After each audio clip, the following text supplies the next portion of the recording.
I think it's about time that we'll hand you to our commentary team, Jonathan Pearce and Sue Smith, for the USA versus Paraguay at the 2026 World Cup. Well, thank you very much. Yes, the most expensive stadium ever built, $5.5 billion it cost to build this stadium in Inglewood, just to the sort of inside of LAX airport, to the south of the Hollywood area. And the actors on tonight's big stage are about to go out into the spotlight on a hot afternoon. Not greatly hot. Temperatures touched around about 80 degrees in the city today. But the heat will certainly rise on the United States of America if they don't win this one. They are expected to win. For Mauricio Pochettino, who was brought in to give the country a good World Cup. Only 10% of US respondents to a big survey said they loved the beautiful game of football over the more traditional US sports. So this competition, as it was intended in 1994, is to boost the profile of what we call Football Association, for what the United States of America calls soccer, of course. It's going to be tough for them to reach deep into the competition because I don't think they've got the players to do it, but they will be expected to beat a Paraguayan side today who are well below them in the world rankings. They're down around about 40th. The USA is 17th in the new rankings that came out.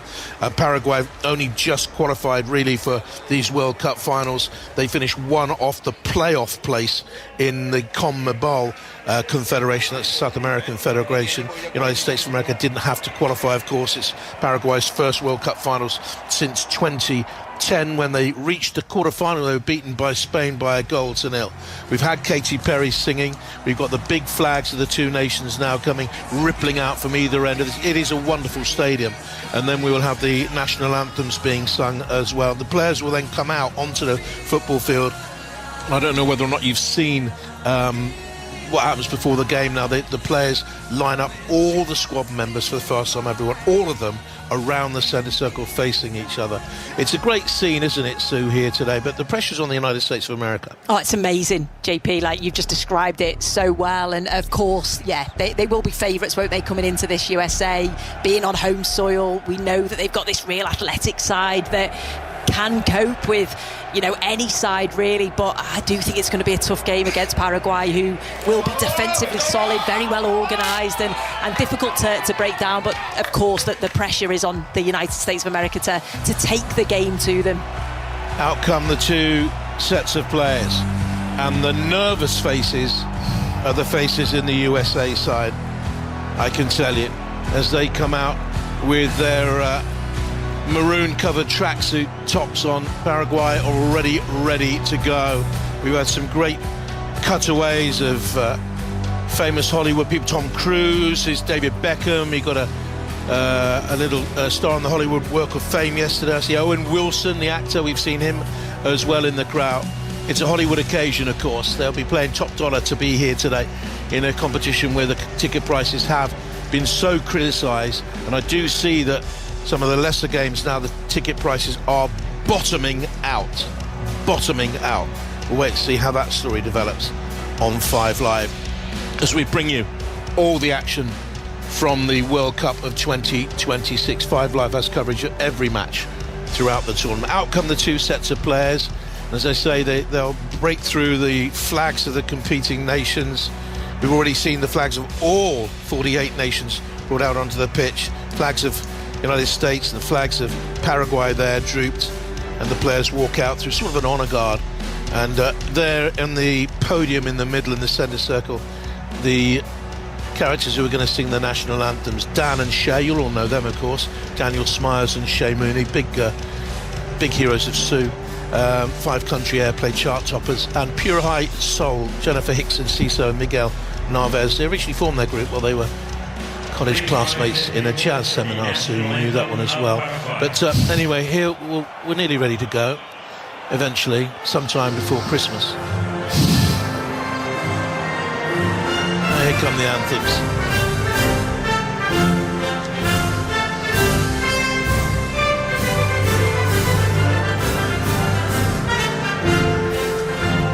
First of all, Paraguay national hymn. Song of Pure High Soul.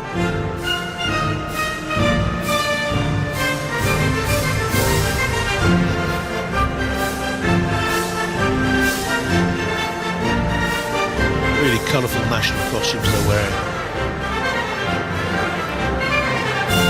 He's got sort of tousled hair, she's got loads of jewellery on. Here we go.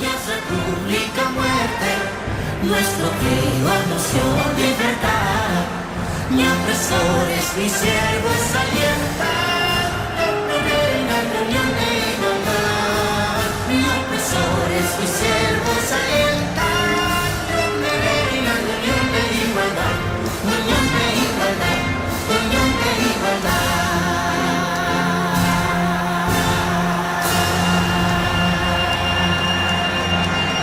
Great emotions. They've always embraced an underdog mentality. They pride themselves on their Garagarani, they call it, a fierce fighting spirit going back to the indigenous peoples. Oh, say, can you see by the dawn's early light what so proudly we hailed at the twilight's last gleaming, whose broad stripes and bright stars through the perilous fight, o'er the ramparts we marched, were so gallantly streaming, and the rocket's red glare, the bombs bursting in air, gave proof through the night that our flag was still there. Oh, say does that star-spangled banner yet wave o'er the land of the free and the home of the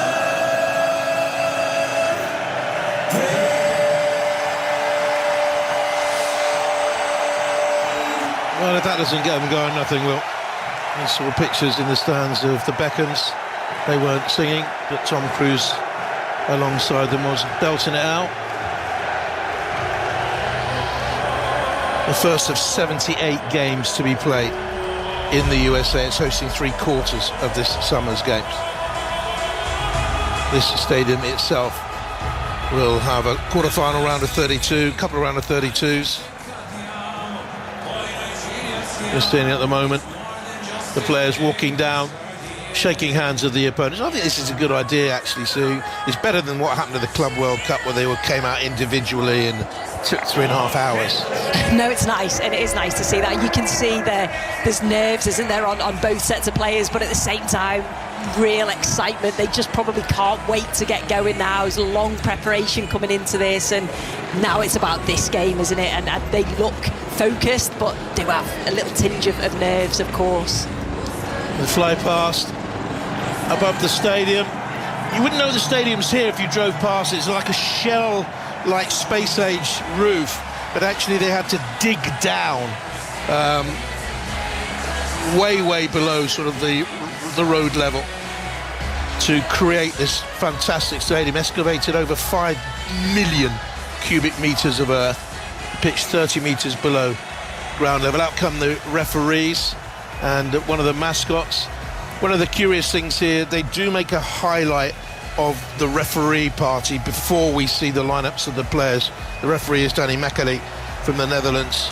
He was the referee who gave England a penalty in the Euro 2020 semi-final against Denmark, you might remember. He's been around the houses. And we see pictures are being shown now to the stadium of the VAR room, and they all look very self-conscious. They don't want the cameras on them at all. They look like mannequins. They look like uncomfortable mannequins. They look like mannequins under a very hot heater that's going to melt the mannequins. They didn't want to be there, really. But it's all part of the protocol and the show. Let's have a look at the teams then. The USA team Well, plenty of interest, you'll know. Tim Ream, he looked so proud when the anthem was being played. And Chris Richards is fit to be alongside him, the Crystal Palace defender. He's had an ankle strain, been suffering since he won the Conference League with the Palace. Anthony Robinson of Fulham is the left back. Tyler Adams of Bournemouth is there as well. Malik Tillman in midfield for them, had a loan spell at Glasgow Rangers. Weston McKennie, a loan spell at Leeds. Christian Pulisic, so much weight on his shoulders. Plenty of names you'll know in the Paraguay side as well. Omar Alderete of Sunderland, a brilliant season for them. Did Diego Gomez as well of Brighton, scored 10 goals for them this campaign. His ex-club mate Julio Enciso is now at Strasbourg. He was a doubt. He went off with an injury in the warm-up game the other day. Miguel Almiron, he's still really important for them, you know. He's 32. He's been heavily criticised, but he's come back strongly, Almiron, and he played a major role in getting them to these finals. And we're really now nearly ready to go. Curiously, most of the players are wearing these pink boots. You'll see them throughout the tournament. There is official colour for them. I think it's sunrise cerise or something, but anyway, still know more about that than I don't know. It's pink, so that'll do for me. Pink, yeah.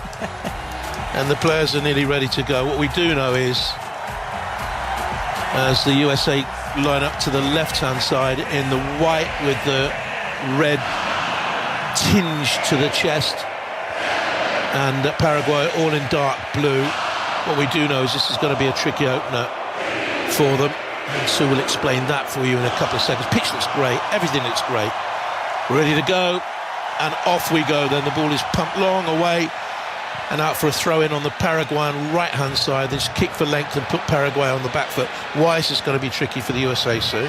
I just think because Paraguay are so good defensively off the ball, they're so well organised, they have a structure, and I think it's going to be tough for USA to break them down. We know that USA are very good at counter-attacking. They can break forward really, really quickly, but it's about seeing that quality maybe in that attacking third from them. It will be tough for them, though. You look at the USA, 18 of the 26 contracted to European clubs. They really have been international underachievers, and Mauricio Pochettino has to change all that. They say he earns $6 million a year. He has alongside him Jesus Perez, who was with him at Tottenham and Southampton as well. And he's up against a wily character, his opposite number today, the Paraguayan coach Gustavo Alfaro. They've done very well under him. They started their qualifying campaign disastrously, one win from their opening 7 qualifiers.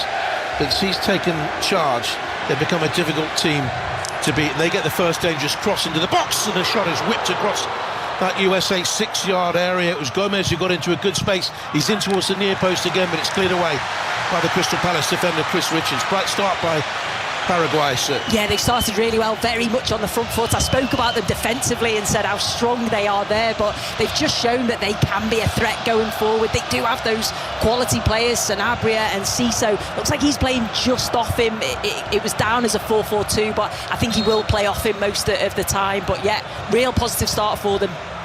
They've lost just one of 12 competitive games since Gustavo Alfaro took charge in August 2024.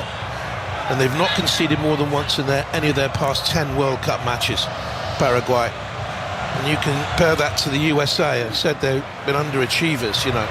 They've only managed 9 wins in 37 World Cup matches. It's the second lowest win rate amongst teams who have played at least 30 times. Pressure is on the host nation. They've seen Canada draw, they've seen Mexico win. They see Tim Ream now bring the ball out with his fair sort of gingerish hair held back in a ponytail. It's been his fashion for a few years now.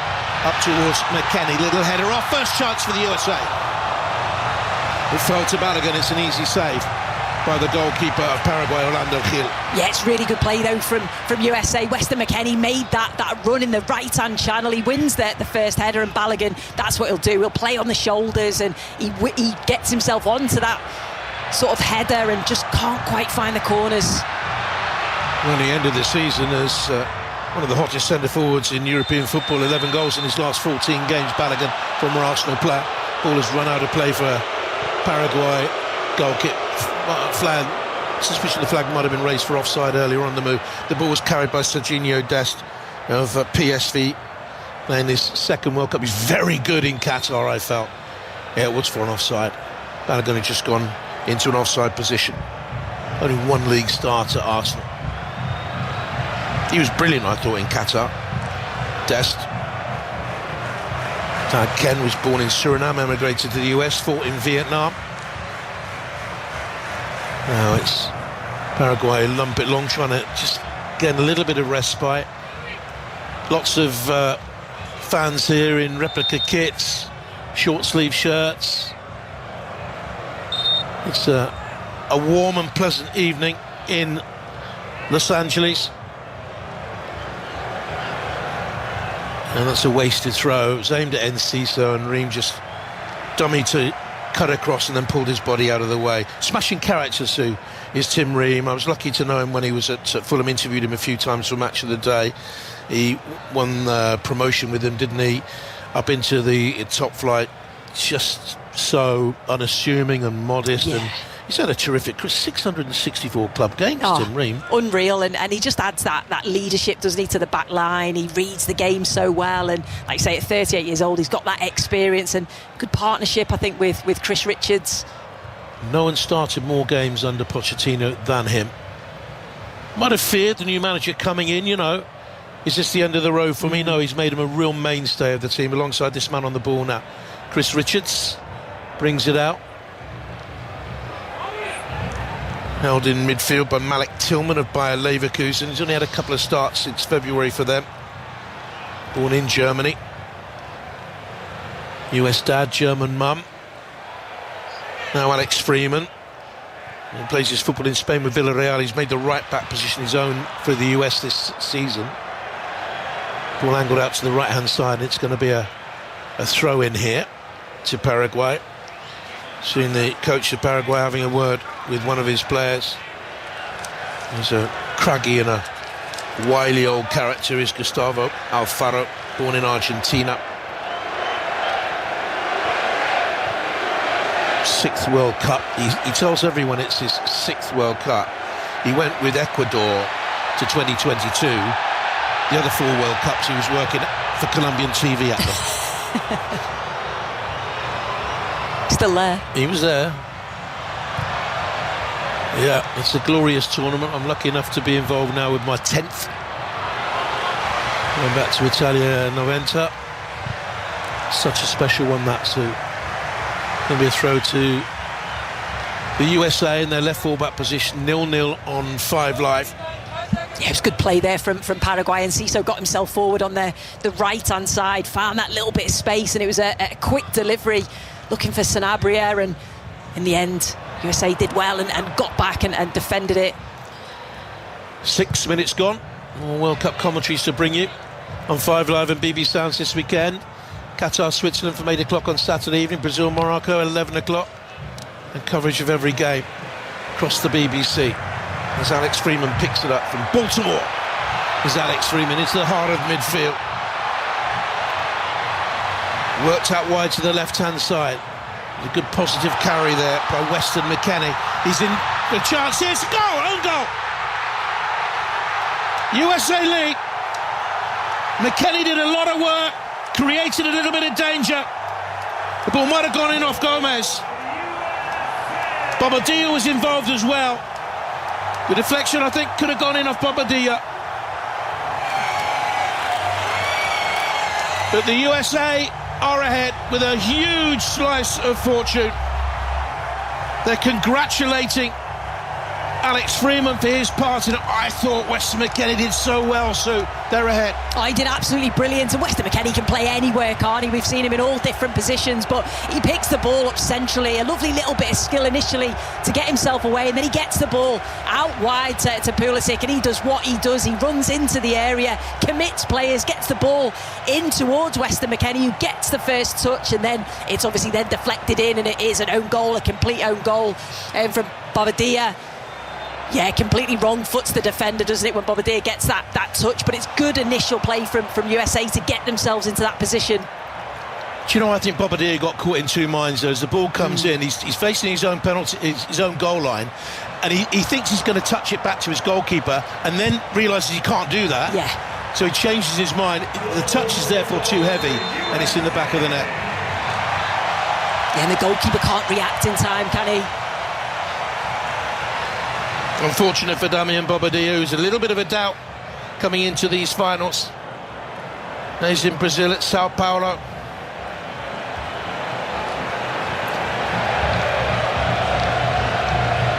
Great start for the USA. They said they were conscious that Mexico had won, they were conscious that Canada deserved to win, didn't they? But yeah, only they got did. the draw. 5 Live from the BBC. Nearly 9 minutes gone. What a start for them.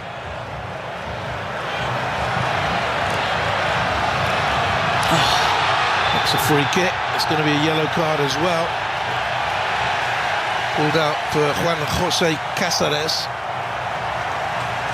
It's such good play again, though, isn't it, from Pulisic on that left-hand side. Whenever he gets the ball, he wants to run at the defenders, and this time runs at Cáceres, and it is a yellow card. He completely mistimes the challenge. It's actually little nutmegs from Pulisic, but just how direct he is, how he's got that real sort of change of pace, committed defenders, causing all sorts of problems in these opening 10 minutes. Well, the fullback puts his hand up to the referee as if to say, I'm innocent, wags his finger, but it's a clear yellow. Pulisic might have made a meal of it. A lot of pressure on him. They called him Captain America. They expect him to be a world-beating European champion with Chelsea, of course. In comes the free kick for the USA, rather dragged backward of square.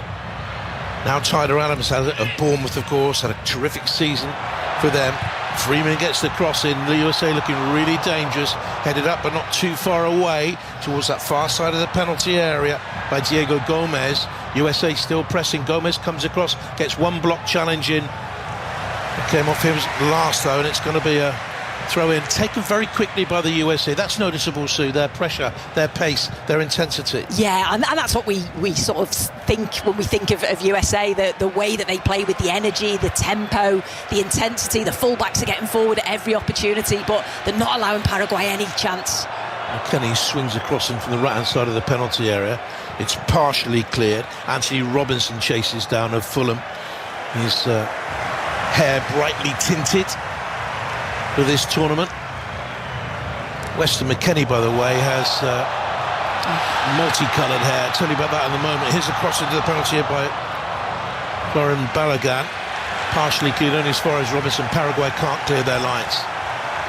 He's got the colours of the USA in his hair as Weston McKennie. The ball is dug out by Juan Jose Cáceres. And it'll be a throw-in for the USA on the right-hand side. And you can see Almiron saying to his players, calm down, keep the ball. Let me just put this into context. We weren't just talking up Paraguay. Paraguay beat Brazil, Argentina and Uruguay in qualifying. Yeah, they've showed that they can compete with the best, and I think at the moment USA are playing so well on the ball. They're moving it really quickly, like you say, playing with a real tempo, but when they lose it, they're winning it back quickly as well and not allowing Paraguay to get into any sort of passages of play. We've got a free kick here, the USA. Must admit, we did enjoy the music beforehand. Future was there from Atlanta, the Grammy Award-winning rapper Anita from Rio. Lisa, the Thai rapper. Which one did you? Which was your favourite there, Sue? I thought Rita was good. Yes, absolutely excellent.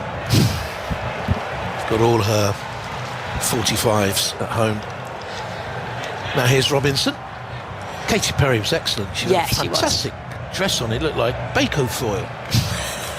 Now here's Tim Ream across the halfway line. 5 Live from the BBC. USA 1-0 up. Pulisic breezes beyond his right back. But did the pass have too much weight on it, perhaps, for McKennie? Was he caught unawares it was going? What's he protesting about here now? That saying the referee might have pulled them back for something earlier. Gianni Infantino comes up on the big screen in the stadium. No response at all from anyone in the stadium to that. There was yesterday in Mexico City, I can tell you. Games come thick and fast. USA have possession with Serginho Dest. Now back to Chris Richards, who's emerged as one of not just the Premier League's top defenders, but Europe's top defenders with that European trophy this season. Splattered away by the right back for Paraguay, Juan José Cáceres. Never played club football in Paraguay, born in Argentina he was. A throw, is it, on that far side from us? Home of the Rams, home of the Chargers, hosted the Super Bowl in 2022. The Rams won that. Confirmation here that Gomez has been cautioned. Gustavo Gomez. Little touch headed down by Almiron to Enciso. Dancing on the ball on the edge of the penalty area, gets the shot away, claims the corner, goal kick given. Little shimmy, couple of step overs. We know he's multi-talented. Yeah, and that's the thing. They do have that quality in attack with Enciso in particular. They'll be so delighted that he's fit and available, because I know there was some doubts, but he picks the ball up just on the edge of the area. It's a couple of little step overs and he wants a corner, and I think he's got a point. I do think it flicks off the defender. He was taken off 25 minutes into their final warm-up, which was a 4-0 win against Nicaragua, and there were real doubts about him. Very important for them is Enciso. He's given like a licence, hasn't he, to just drift and pick the ball up in space, go and create and make things happen, which he's very capable of. Scored their 1,000th goal. It was in qualifying against Uruguay, and they have a throw here, Paraguay, but they're 1-0 down to their own goal by Bobadilla after 7 minutes. Worry for them, they only scored 14 goals in 18 qualifiers. Goal percentage, the joint lowest figure of any side who made it to these finals. There's a long throw for them then by Junior Alonso, the left back. Gets it back again with his pink boots. Out to Almiron, who's trundled to the ground. The referee's having none of it though. Annie McKellick says get out. Yeah, I think he went down a little bit too easily there, Almiron. He's trying to shield the ball and just gets a little nudge in the back. Not enough for me. Goes down, looks at the referee, pleading for a free kick or something. Referee made the right decision. Yeah, took 2 games in Qatar in the last World Cup. Took Spain's draw with Germany. Took Argentina's win against Poland 2-0. Gave Argentina a penalty in that game, but I seem to remember him pulling out only a couple of yellow cards, so I thought he was sensible. But then I thought the referee yesterday in Mexico City was sensible for a while. USA on the attack, chance for Des into the penalty area, draws the goalkeeper, squares it. He was looking in the middle for Balogun, it squirmed away for a corner kick, but his touch was heavy, and the chance should have been buried. Yeah, I was just going to say that. It was Anthony Robinson actually starts the move off on the left-hand side. He cuts into Balogun. Balogun's centre of the goal. He actually could have hit it himself, but he doesn't. Very unselfishly plays it to Dest, and exactly what you said there, that big touch out of his feet just allows then the defenders to get back and stop it. But real good opportunity for USA then to make it 2-0. They have a corner in the United States of America. They lead 1-0. Balogun being hard-pressed by Cáceres. Cross beyond the far post area. Not really headed away particularly well. Comes back out then to Robinson. Shipped to the far side. And there's a push. Referee has seen a push in there, and a free kick's given to Paraguay of one of their defenders, Omar Alderete of Sunderland, down. Yeah, I think it was a clash of heads, wasn't it? Alderete and Chris Richards. You know, when the corner comes in, they park clear it, falls to the right-hand side. Like I say, Robinson just dinks it into Richards, and yeah, just a real clash of heads between the two of them. Both eyes on the ball. Going to be a sore one. He had that bad knock to the head late on in the season, didn't he, at Palace? He had to play with a protective plaster on there for a while. He missed World Cup 2022, Chris Richards, with a hamstring strain. And a little pause now for the player to get some treatment.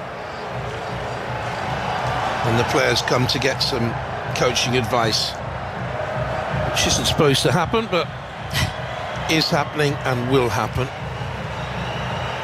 Where it won't happen is late on in games when the goalkeepers go down. They've said that's not going to happen now. Richard Pochettino wearing a sort of loose, cool-looking USA Soccer Federation branded blue shirt. A couple of breast pockets. He fiddles with his wedding ring as he talks to his players. We've seen a replay of the big cruncher heads in there. Can be dangerous at set pieces. Richards got a couple of goals for the Palace this season, 3 for the USA. Didn't play in the warm-ups because of that injury. Form hasn't been great, you know, the United States of America. They were beaten by Germany in their last warm-up, beaten by Belgium, either side of a 3-2 win over Senegal.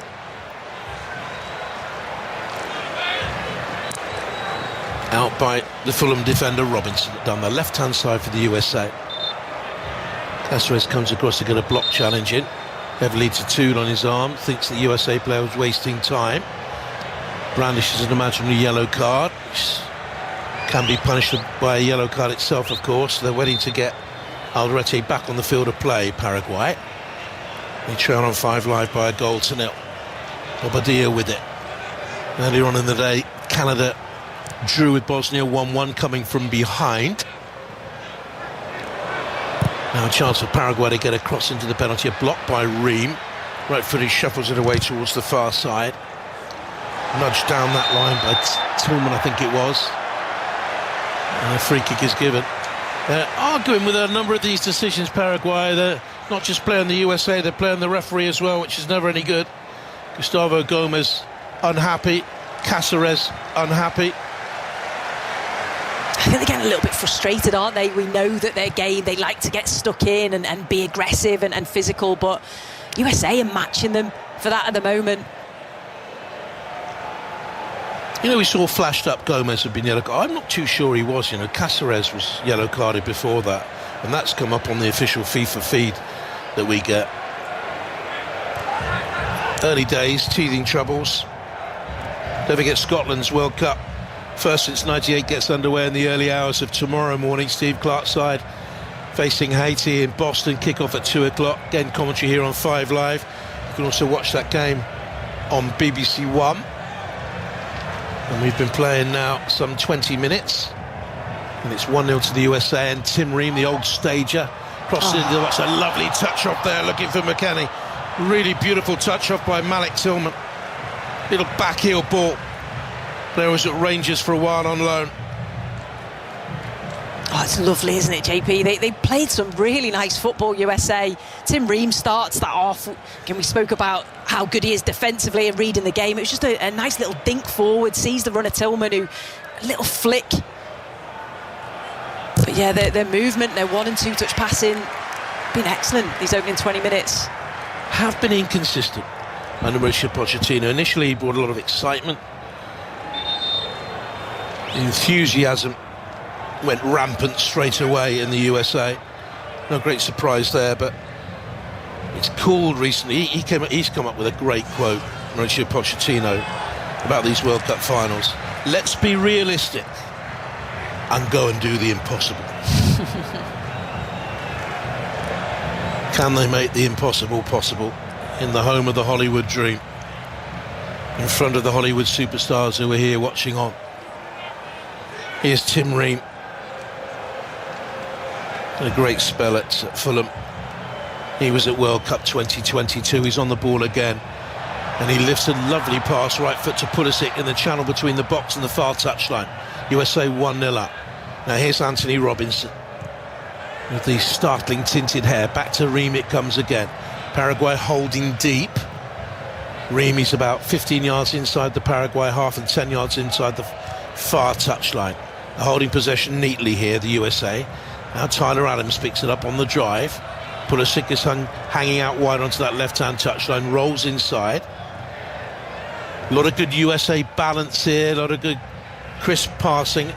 Alex Freeman goes into the inverted fullback role. They're building up through the middle, they're building up crisply. In the end, the pass from Tillman had too much weight on it and goes through to the goalkeeper, Orlando Hill. They're playing all the football, so. Yeah, they are, and I think they're struggling, Paraguay, with the left-hand side of USA. Anthony Robinson, Pulisic. The movement's been excellent. One stayed out wide, one's come inside, and vice versa. And they've been overloading out wide in those positions, and Paraguay just can't cope with it at the moment. They scored 14 goals in their 18 qualifiers, Paraguay. Only 9 of those goals were for open play. They've had problems. They used 6 goalkeepers in qualifying. Orlando Hill has now got the nod today. Only his 7th international. Only played one of those qualifiers. Now out by Ream on the angle, and they're not engaging No. at all, Paraguay. They're holding deep inside their own half. They're trailing 1-0. And it's quite interesting because they started off engaging, didn't they? First 2 or 3 minutes, they were really pressing high, and I thought, okay, this is, that maybe they're going to come out, be a little bit more expansive, but they've just really dropped back into a deep shape now. They are very much a counter-attack inside, long ball side. At the highest percentage of long ball passes in qualifying in South America. Pulisic's long ball in from the left-hand side is overstruck. And away it goes for a goal kick, and we have the rehydration break, the drinks break. 23 minutes gone, the USA leading by a goal to 0. While we have this little break, give me your thoughts on Christian Pulisic. He went to Chelsea with a lot of hype, didn't he? And it didn't really work for him in the sense, I mean, he won the World Club Championship, he won European Super Cup, he won the Champions League with them, but he was more out the side than he was in the side. What do you make of him? Yeah, I think there's a lot of pressure on him, isn't there? A lot of expectation from this USA sort of fan base, if you like, and we've seen already in these opening 20 minutes that he can be a game changer, whether he's playing out wide, whether he's playing in those sort of number 10 positions. He's got goals, he's got assists, and I know he probably wants more. He's got that pace and that real change of pace again that we've seen in these opening 20 minutes. I like him as a player. I think it is a lot of, like I say, there's a lot of pressure, there's a lot of hype, and he's got to show it, hasn't he? He's got to show it on the big occasion, and this is a big occasion for him.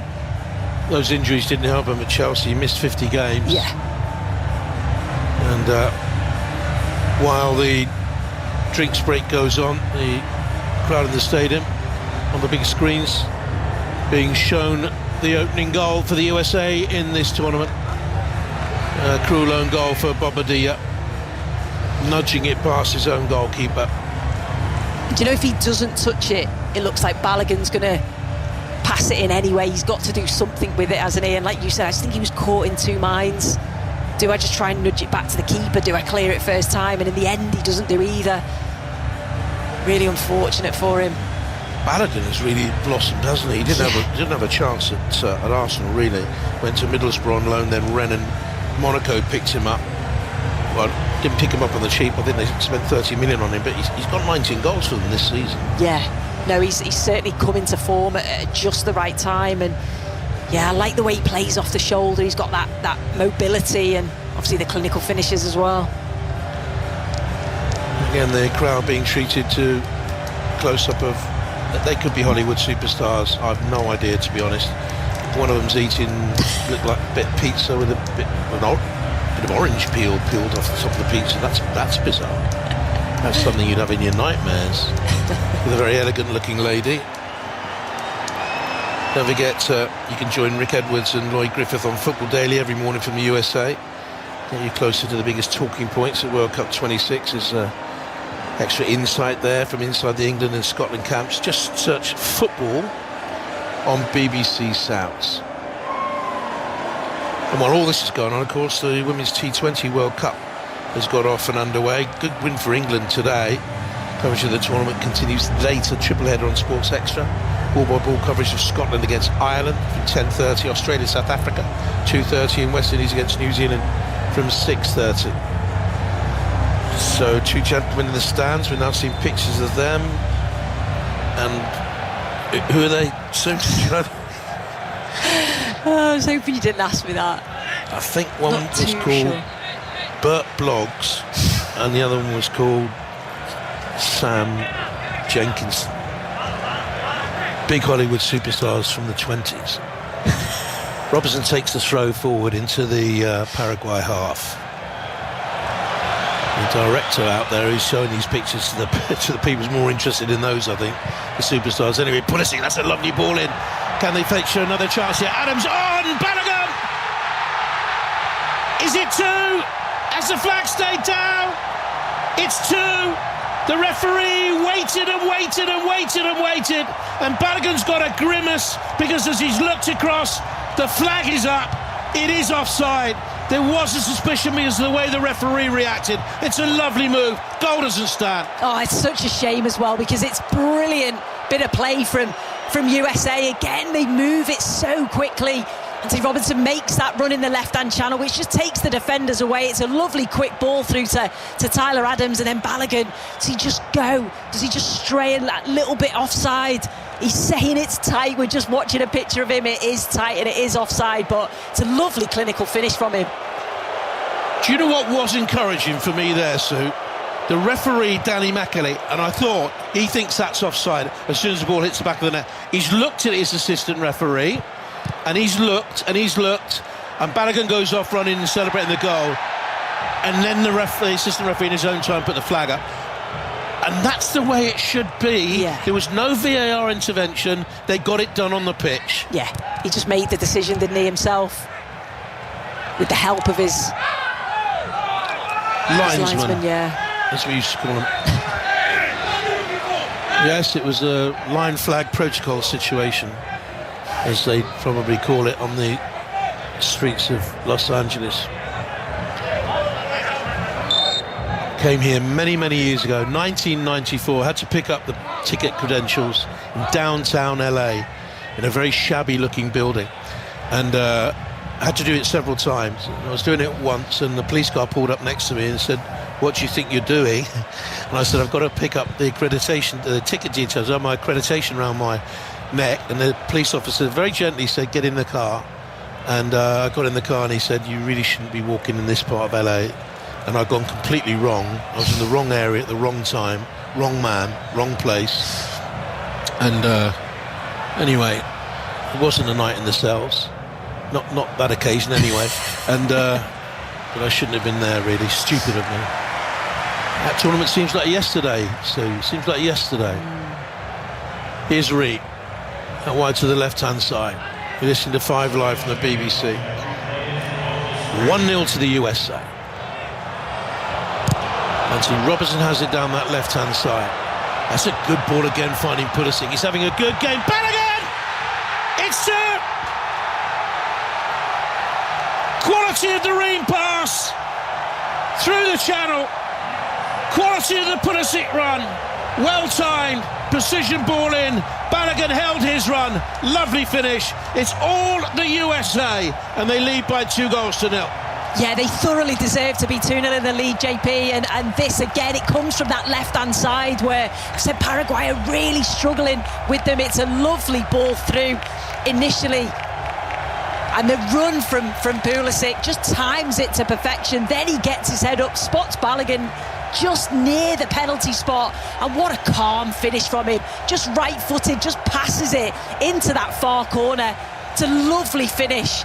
And it's been all the United States of America. They thoroughly deserve to be 2-0 in the lead. And the kid from Brooklyn, who came to England to try and find a football career and had to go to France, is hitting the big time. Spent hours and hours and hours studying video and pictures of Lewandowski and how he scored the goals. Big hero of his. Cavani, big hero of his. And gets a deserved goal because he's been super.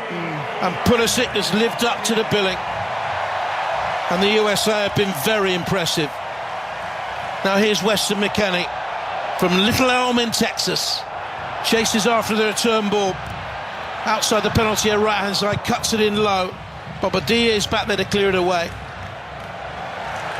And I think we've mentioned Enciso once, and I don't think we've mentioned Sanabria really at all.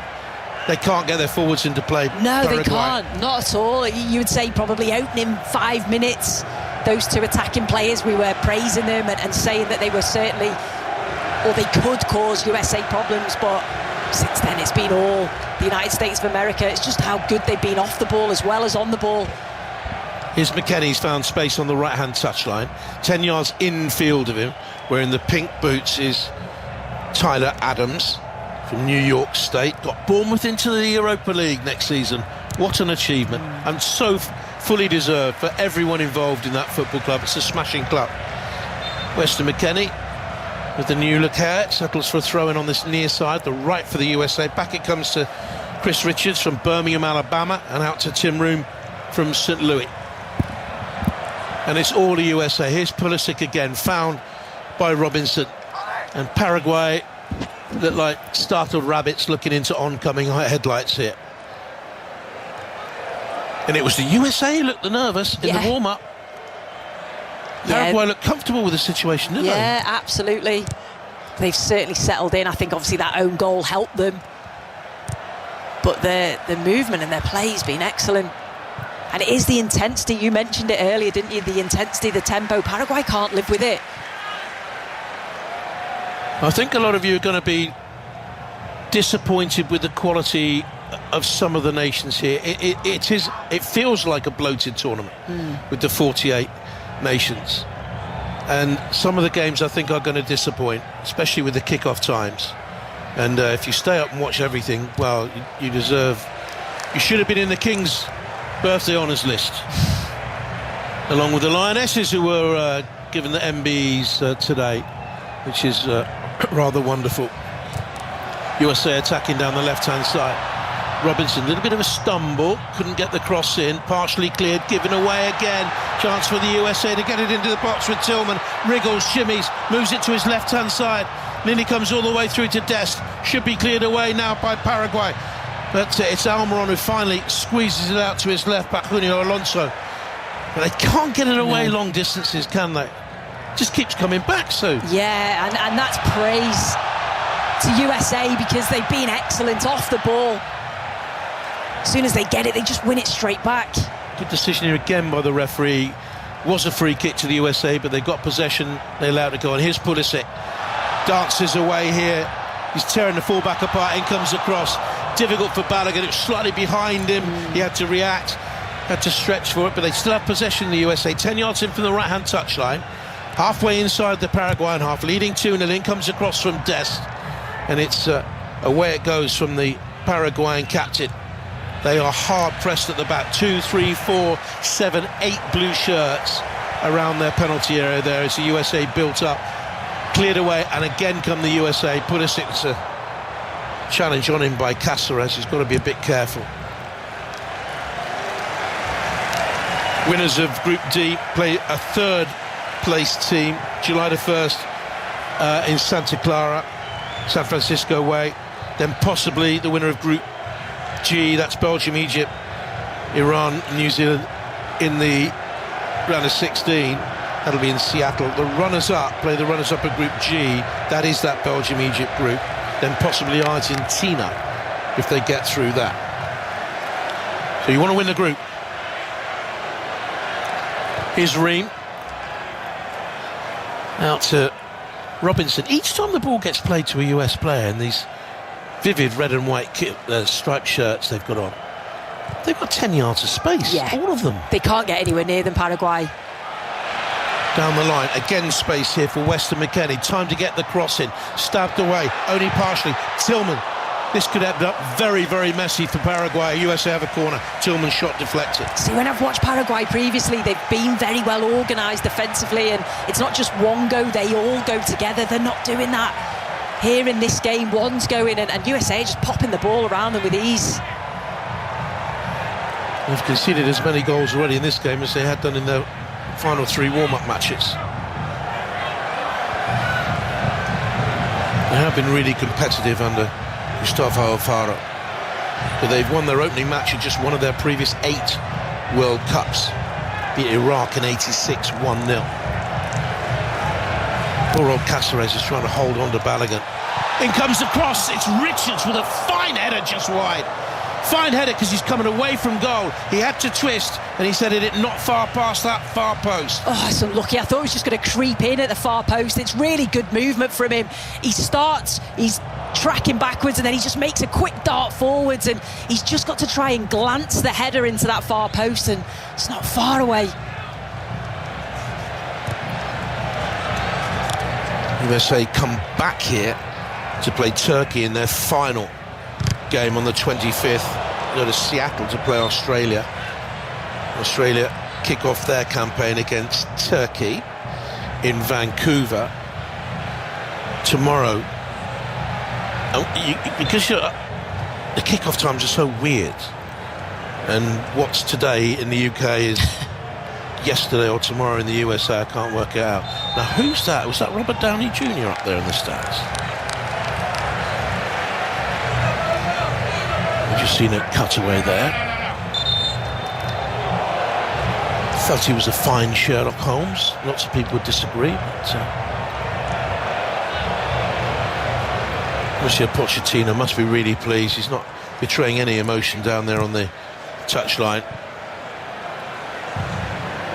And again, whatever he's getting paid here, if he does the job and gets them into the... What's realistic for them, do you think? Realistic? 16 quarter-final? Yeah, you would say. I think they'll do better than what people think, though. I think, especially watching them, in this first half. I know it's against a Paraguay side that you would have expected them to have won, but it could be a tricky game, this opening game. Like you said, pressure, expectation. They performed really, really well. Yeah, probably 16, you would say, wouldn't you? If he gets them beyond that, I think he'll have earned the big bucks. Yeah. Not everyone will see it that way in the United States of America. One wonders what the White House regime will think about it if they fail to go on and win the cup. I think that's unrealistic. That's just how they think, isn't it? Yeah. Got that real winning mentality. They did finish third, in 1930, the first ever World Cup. They were beaten by Argentina in the semi-final 6-1. And on the way, they beat Paraguay 3-0. There you are. Didn't know that, did you? No, it's a good fact. No, you didn't want to know that either. There you go. Such is my life. I've got very little in it, apart from football facts. A sad life. Joyous in many ways, though. Excuse me. The USA win the ball back again cleanly on the halfway line. It's a foul, free kick given here for a challenge on Balogun. Yeah, they'll be hoping that he's okay there, Balogun. It was a bit of a late challenge on him. I don't know if he falls slightly funny. He's rolling round on the floor because he's been excellent. His movement's been brilliant. Just watching it again, and I think he just gets maybe just a little kick to the Achilles. He's okay, thankfully. He's Dest now for USA, tearing past his man, gets to the dead ball line, pulls in a low cross. Smothering it is Orlando Gill in his bright orange goalkeeping garb, but he just tore beyond Junio Alonso. Big factor for the USA is getting their fullbacks, Robinson and Freeman on the right-hand side, so high. And in front of Freeman, you got Dest as well, who really is a fullback. He's loving his role. Oh, absolutely loving it. And like I say, he just glides past the defender there, and you see he's looking for Pulisic, who's come narrow. He's come into those central positions. They just managed to clear it. But yeah, full-backs, wide players. But they're also going centrally. They've mixed it up. They've mixed the play up quite well, I think, USA. 5 Live from the BBC, 2-0 USA, 41 minutes play. The feature of this stadium is this enormous infinity screen, oval-shaped, double-sided, gigantic 4K video screen. Weighs 1,000 tons, suspended from the roof.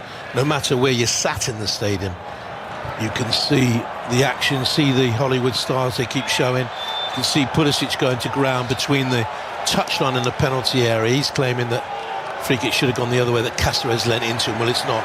Pulisic just bumped into his back. Yeah, he does, but I think what Paraguay have done well there in their last couple of minutes is they're doubling up on Pulisic, realising that he's been a real key threat on that left-hand side. Cáceres has really struggled against him. It's funny, he polarised his opinion. I've got a big pal in the USA called Patrick Dix. He's the son of Alan Dix, who was manager at Bristol City all those years ago. And Patrick's battled against ill health bravely for years and years and years. Works out of Disney in Orlando. And he can see nothing wrong with Pulisic. He thought that Chelsea misused him and that the British criticism was unfair. And I would say, but he has never really done it. No. I know he's had his injuries, but big advocate of him. A big fan of his, and the Americans absolutely love it. And he's turned it on tonight. But here's now it's Enciso for Paraguay, seeing a gap between the right back and the centre back, but that gap was suddenly closed by Alex Freeman's telescopic leg and cleared away. And here the USA have it again. They lead by 2-0. They're on the halfway line now. Dest carries, checks, looks behind him, breezes beyond a poor challenge it was there by Almiron. It's in the penalty area. McKennie pulls it back. It's not cleared away. There's a shot that's blocked by Tillman, who's got into some great position. Look at the number of Paraguayan defenders back there. 8. And they couldn't get the ball away. And here come the USA again. It's a strong run here. towards the right-hand touchline. Can't get their way through, so they come back again. It's Alex Freeman. He's slender, Alex Freeman. I was just looking at him there because his official stats are 6'2". I think it's because he's willowy. He doesn't look that tall, but he might be a danger at set pieces as well. Very slender. Here's the chunkier Chris Richards. Came from Bayern Munich, Chris Richards, to Crystal Palace. Got a good pedigree. He really has had a fine season. But this time they bypass him with the ball. Freeman right to left. Ream has it, centre circle, out to the left-hand touchline. USA 2, Paraguay 0. Pulisic dancing on the ball again. Draws Cáceres towards him. The fullback's having none of it, so he releases to Robinson. Robinson, little give and go with Tillman. He's smothered though by Cáceres. Couldn't get the ball away. Now, was that a foul? Was Tillman pulled back there? I felt he was. Referee had a good view of it and says no, and instead gives a free kick for the Richards challenge. And there are boos ringing out from the stadium, and I think they believe that should have been a free kick. I thought Tillman was pulled. So. Yeah, I thought the same. It looked like he was, and then the referee pulled up for a foul for Paraguay. But they've got to be better, Paraguay, at keeping the ball when they win it back, just giving it straight back to USA. And then the pressure's back on that defensive line. Just seen another cutaway of someone in the stands. Looked at Sushi shaking his head. Don't ask me. I think that was Freddie Farnsbarnes of another famous movie from the 20s. Not a lot of you out there will know these 1920s actors, but I'm pretty sure it was him. Anyway, USA leading by 2-0. And they have possession, and they're at walking pace. And we have 5 minutes of stoppage time to go. In the opening, in the stadium that's going to host the opening ceremony of the 2028 Olympics. It seems like yesterday when the Olympics were here before. Balogun, great first half. Pink booted like so many of them here. Now, Tyler Adams, he's been the anchor. Yeah. He's been the glue, hasn't he?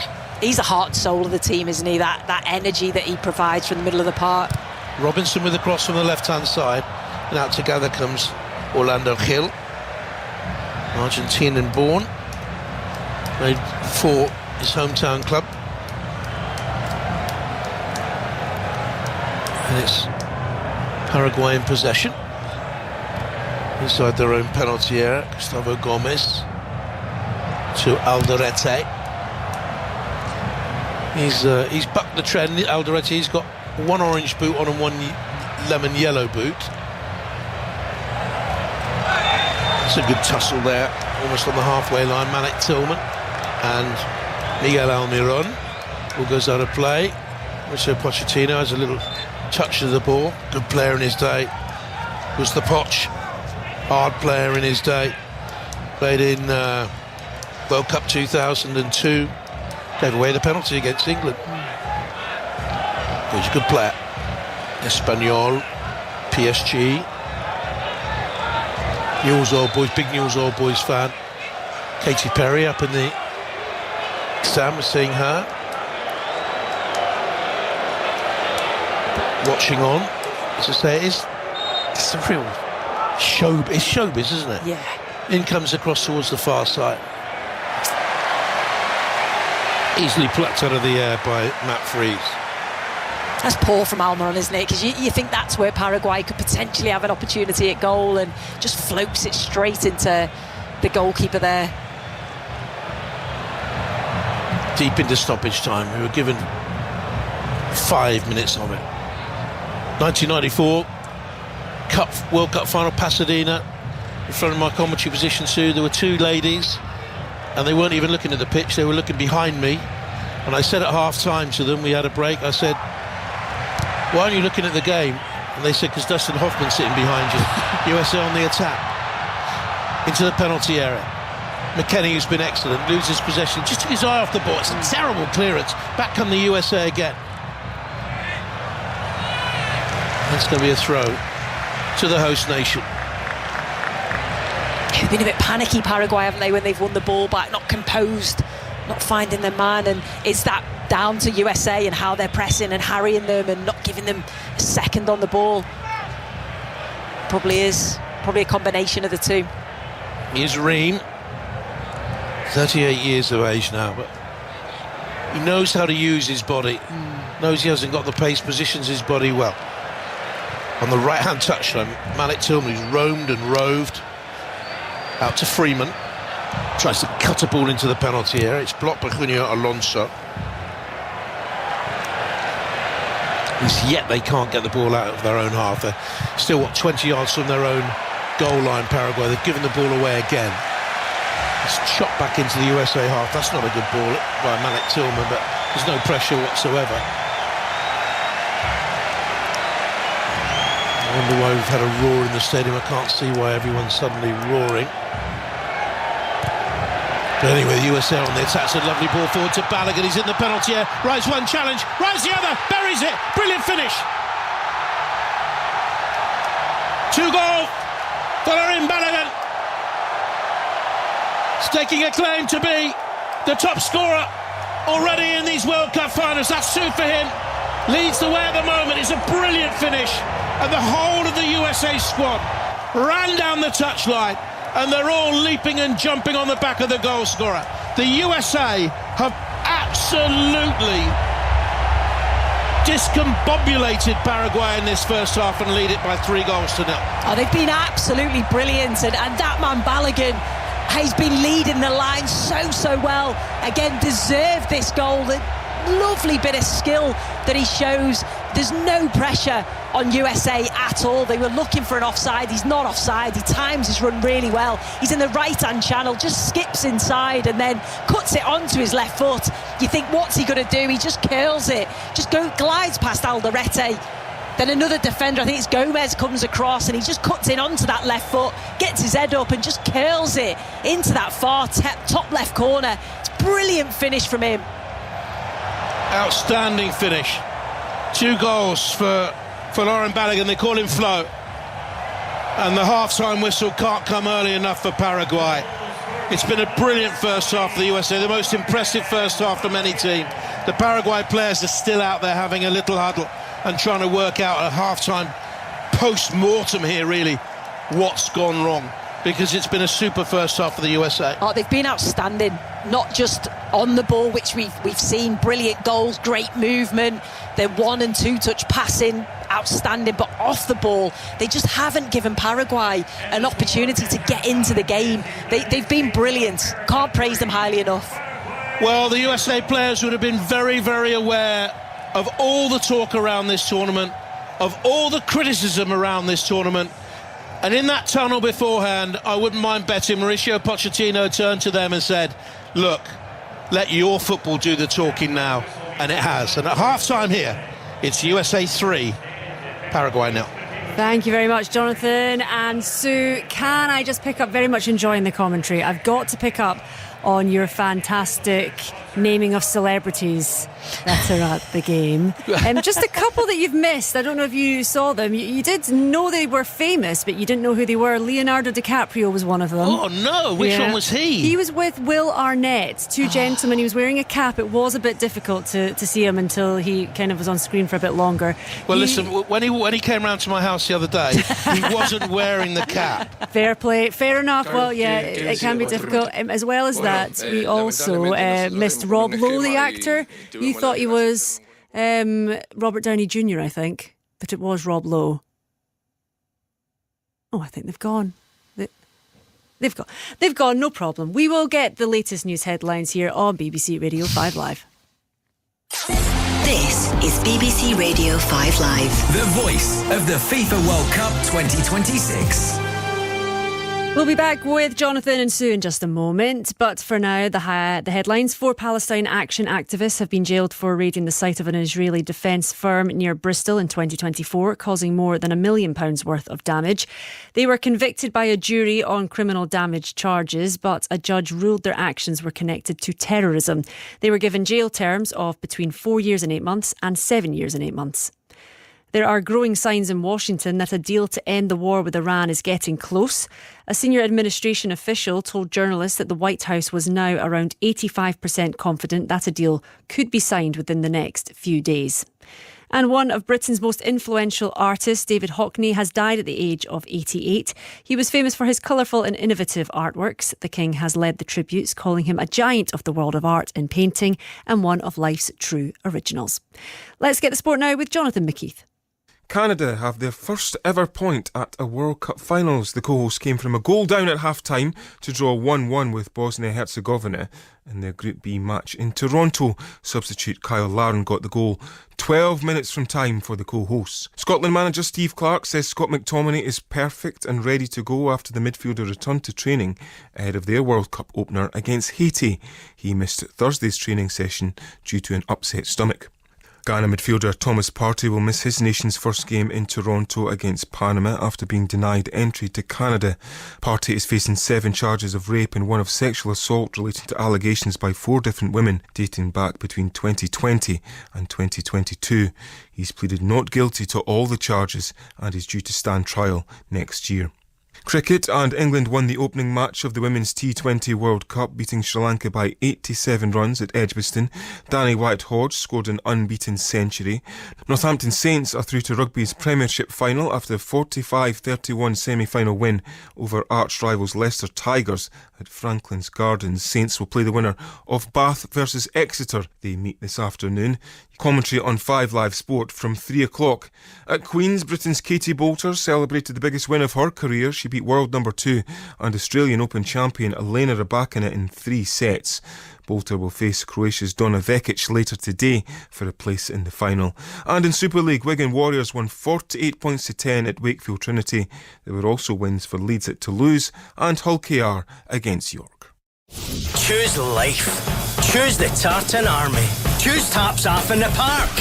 Choose having a crack at Haiti, Morocco, Brazil. Choose McTominay crashing home that beauty. Choose belting out, yes sir, I can boogie. Choose finally ending the 28-year wait. Choose agony. Choose hope. Choose Scotland. 5 Live Sports. Scotland versus Haiti, tomorrow morning at 2. Watch on iPlayer, listen on BBC Sounds. The voice of the FIFA World Cup 2026. This is BBC Radio 5 Live. With Laura McGee. Good morning, everyone. It's coming up to 3 o'clock. The USA lead Paraguay 3-0 in Group D at the World Cup. Paraguay's Bobadilla puts through his own net for the USA opener. Good positive carry there by Weston McKennie. He's in the chance. Here's a goal, own goal. USA lead. McKennie did a lot of work, created a little bit of danger. The ball might have gone in off Gomez. Bobadilla was involved as well. The deflection, I think, could have gone in off Bobadilla. But the USA are ahead with a huge slice of fortune. They're ahead. Balogun hammered in their second. Robertson has it down that left-hand side. That's a good ball again, finding Pulisic. He's having a good game. Balogun! It's quality of the Ream pass through the channel. Quality of the Pulisic run. Well-timed, precision ball in. Balogun held his run. Lovely finish. It's all the USA, and they lead by 2-0. And they're third for Balogun as well. Anyway, the USA on the attack. A lovely ball forward to Balogun. He's in the penalty area. Rides one challenge, rides the other, buries it. Brilliant finish. 2 goal. Valerin Balogun is taking a claim to be the top scorer already in these World Cup finals. That's 2 for him. Leads the way at the moment. It's a brilliant finish. And the whole of the USA squad ran down the touchline, and they're all leaping and jumping on the back of the goal scorer. The USA have absolutely discombobulated Paraguay in this first half and lead it by 3-0. Yes, an entertaining first 45 minutes for sure. I'm delighted to be joined by a familiar voice to the overnights, sports journalist Mark Machado. Hello there, Mark. Morning, Laura. Thanks for having me. How's it going? Oh, it's going well. How are you? I'm good. I've had an exciting day of sport. I've just got through the door at about 10 to 2 after getting back from Birmingham, where England had beaten Sri Lanka in the opening game of the Cricket World Cup. And now I'm on here talking to you while watching this absolutely incredible performance by the USA. Yeah, what more could you want, Mark? What a day and a night you've got. Let's talk a little bit about your assessment of the first half then. So obviously USA leading 3-0. What have you made of it? I think a few people would probably be quite happy to say that USA have blown Paraguay out the water, really. Yeah, so there was a lot of anticipation, nervousness about this US team coming into this tournament, this game. Obviously, this is considered quite a big moment for kind of US football, home World Cup. And not just that, a lot of the politics, which we don't need to get into around it, kind of suggests that maybe some people in the US administration don't fully understand the values of the World Cup. And US football fans or soccer fans were quite nervous about how this team might perform. Till relatively recently, till about 6 months ago, they hadn't put a good performance in for a while. Pochettino took over about a year ago, just over a year ago, with the brief of making sure they had a good run through. I'd heard whispers and rumours that they were confident, and then a few minutes into the game, there was a shot of Pochettino, the manager, looking really relaxed in the dugout, and I thought, do you know what? He's figured it out. He's got them playing. Lo and behold, the first goal came, then the second goal, third goal came in just before half time. They're absolutely flying, which will make everyone quite happy. And it looks to me they've just got a really solid spine of the team. In the middle of it, Paraguay, the more pressure that's applied to Paraguay, the more they seem to crumble. I wouldn't be surprised, though, Laura. Paraguay are a wily old side with a wily old manager themselves. Their own Argentine manager. I wouldn't be surprised if he's currently got the hairdryer out in the changing room right now and trying to get a song out of them for the second half. So it's been a fantastic performance so far, but I'm not sure it's as over as it might look. Interesting. Paraguay, I think, started off well until the opener, really. They did have a glimmer of hope at the very beginning, but they were really struggling with the USA's Malik Tillman and Weston McKennie. Yeah, I'm really kind of surprised at that, because I don't feel, watching this game, that the US have done anything extra special. I think they've kind of played the way that Paraguay would have been expecting. I'm not sure if it's the occasion that's got to them. I mean, this is a World Cup match in LA, and it's about as Hollywood as you could possibly get. You've got George Lucas and Leonardo DiCaprio watching it on the sidelines. The crowd seems so up for it, and it's an absolutely full stadium. We know it's a big moment playing in the World Cup, and I just don't know whether a few of the Paraguay players early on got overwhelmed with it. It was they end up conceding an own goal, which is obviously the worst way to concede. Yeah. And I just don't know if it's just got too much of them, because I'm looking at the way the US, I was going to call them Australia there, the US are playing and taking the ball. They're chasing down hard. They're working hard. I would have expected a bit more kind of combat, as it were, from the Paraguay side, and they're just not getting that. And that last goal at the end looked absolutely magnificent, but they're making the US look like a team of world beaters, and you know, they're really good professional players. They're great. Pulisic is great. There's lots of great players who play for top teams around Europe, but they're not as good as they're being made out. And I think a lot of that is Paraguay are just not bringing the intensity that they should have. And look, what I wasn't expecting, I didn't think they'd look this unorganised. And again, I think that's just the pressure of the occasion. Yeah, they're giving the USA loads of space. Every single time you see a USA player, there's nobody around them, really. Yeah, so that's why I suspect that the hairdryer's out and the manager's getting right stuck into them. And being like, you know, on the commentary there, they were saying that after, you know, the whistle blew for half time, the players stuck about on the pitch. I'd imagine part of that is trying to figure out what the hell was going on, and they might even be slightly, you know, I have no insight in this. I'm not in any WhatsApp groups, only Paraguay players, but I wonder if they're slightly apprehensive about facing the manager, because they will not have been set out to play like that. They are not playing to the sum of their parts as well. There's enough good pros in that side to know you have to work hard when you're out of possession, and they're getting out of shape and just too easy to cut through.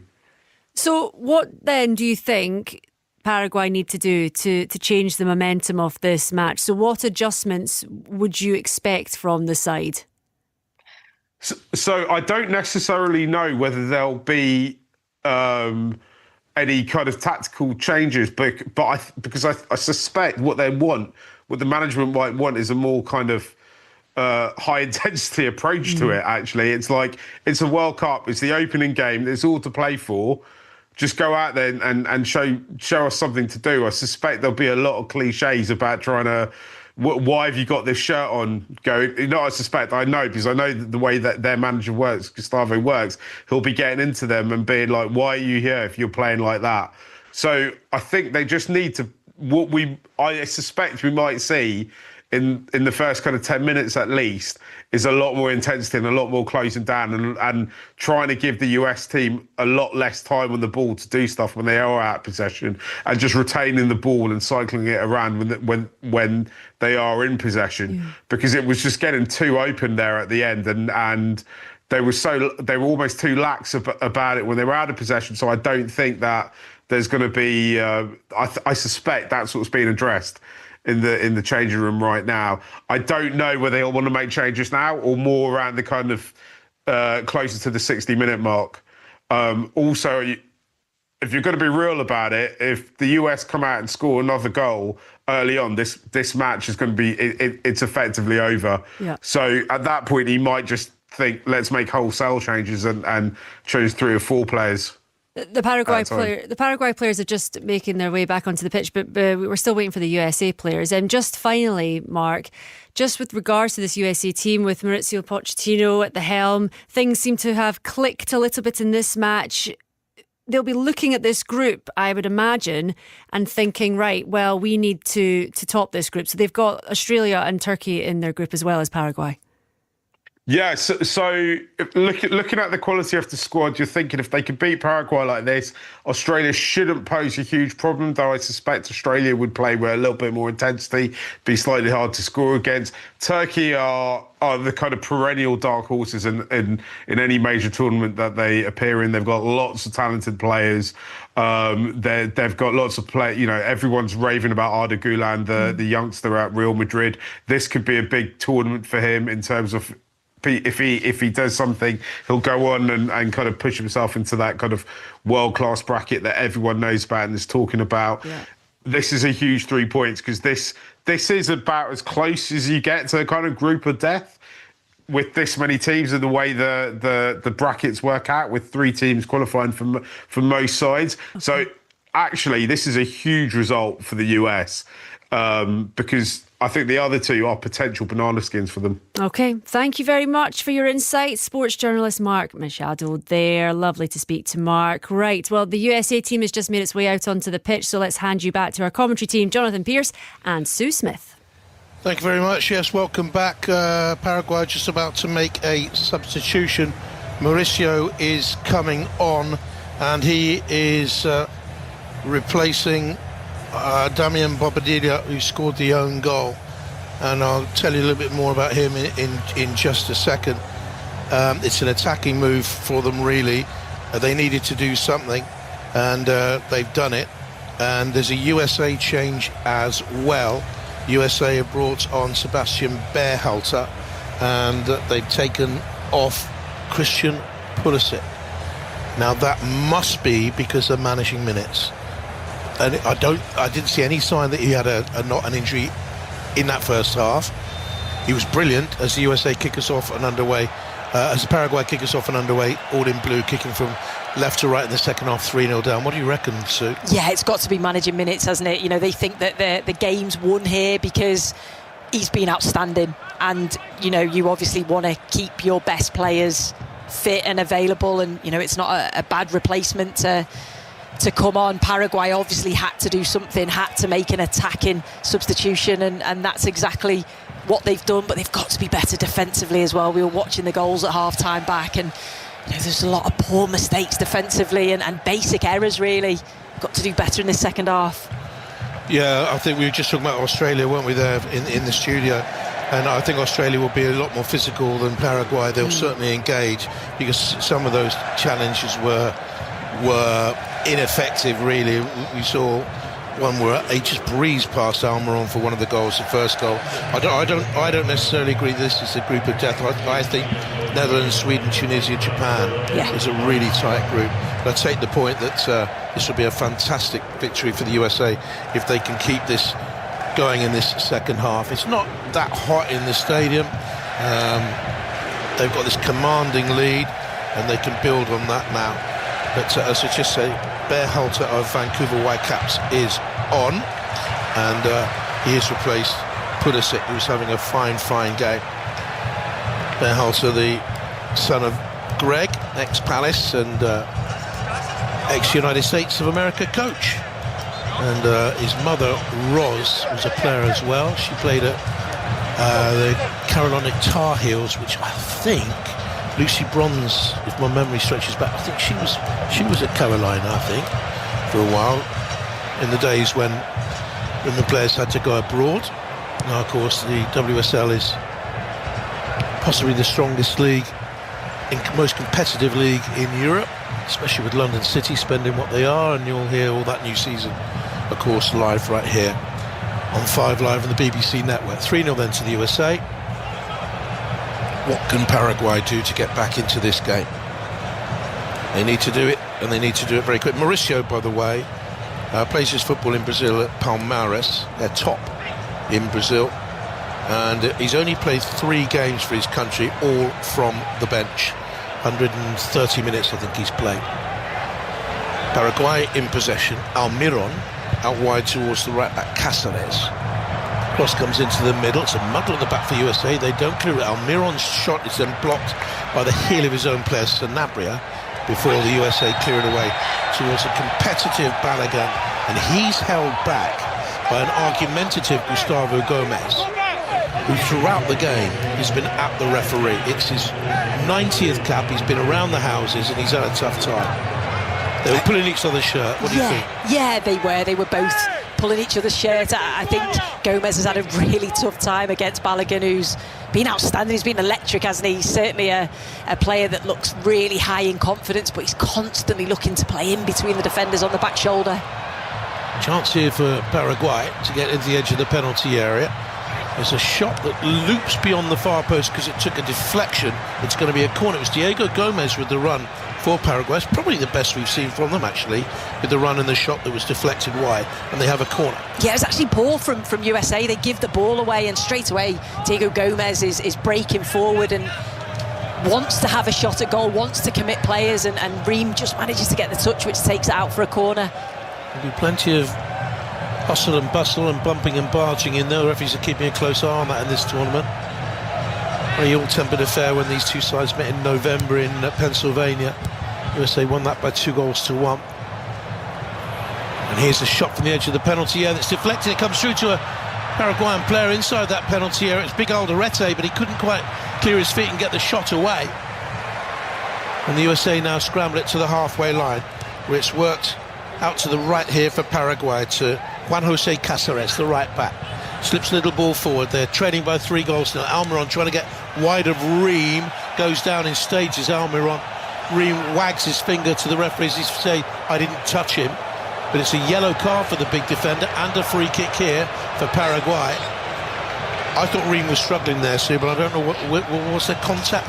It was difficult to see, wasn't it? I think we'll be able to watch it again. It's much better from Paraguay to start with, but Almiron picks the ball up straight away, looks to drive at Ream, gets the ball past him. He's trying to... there's nothing. There's absolutely no contact at all. He gets the ball past Ream, but overhits that next touch. Just decides to go down, doesn't he, as Ream dives in. Almiron was rolling and writhing and yelping as he went down. It's a free kick here for Paraguay, just outside the penalty, a yard from the dead ball line. Can they come back into it? Matt Freese, the New York City goalkeeper, calling the shots. Organised defence, 2 in a very loose wall. It's chipped long towards the far side of the penalty area. A header back into the middle as 2 defenders clashed heads, 2 Paraguayan players clashed heads there, and the header's dropped to the right hand side. The referee's blown his whistle. He's cupping his hand to his ear, and he's taking instruction here either from assistant or the VAR. Carlos del Serre Grande. And that, I don't know whether you're seeing this on your screens. We're seeing it here on the little TV, saying a VAR check for mistaken identity. Well, what for? What for? This is totally baffling. He's now speaking to Tim Ream. He's now putting his hand in his pocket and trotting back to the halfway line. Well, he pulled out a yellow card for Tim Ream, who didn't even touch the player in the challenge. That can't be mistaken identity. He's going to see the screen. We've got a VAR check, and we're now seeing the replay again.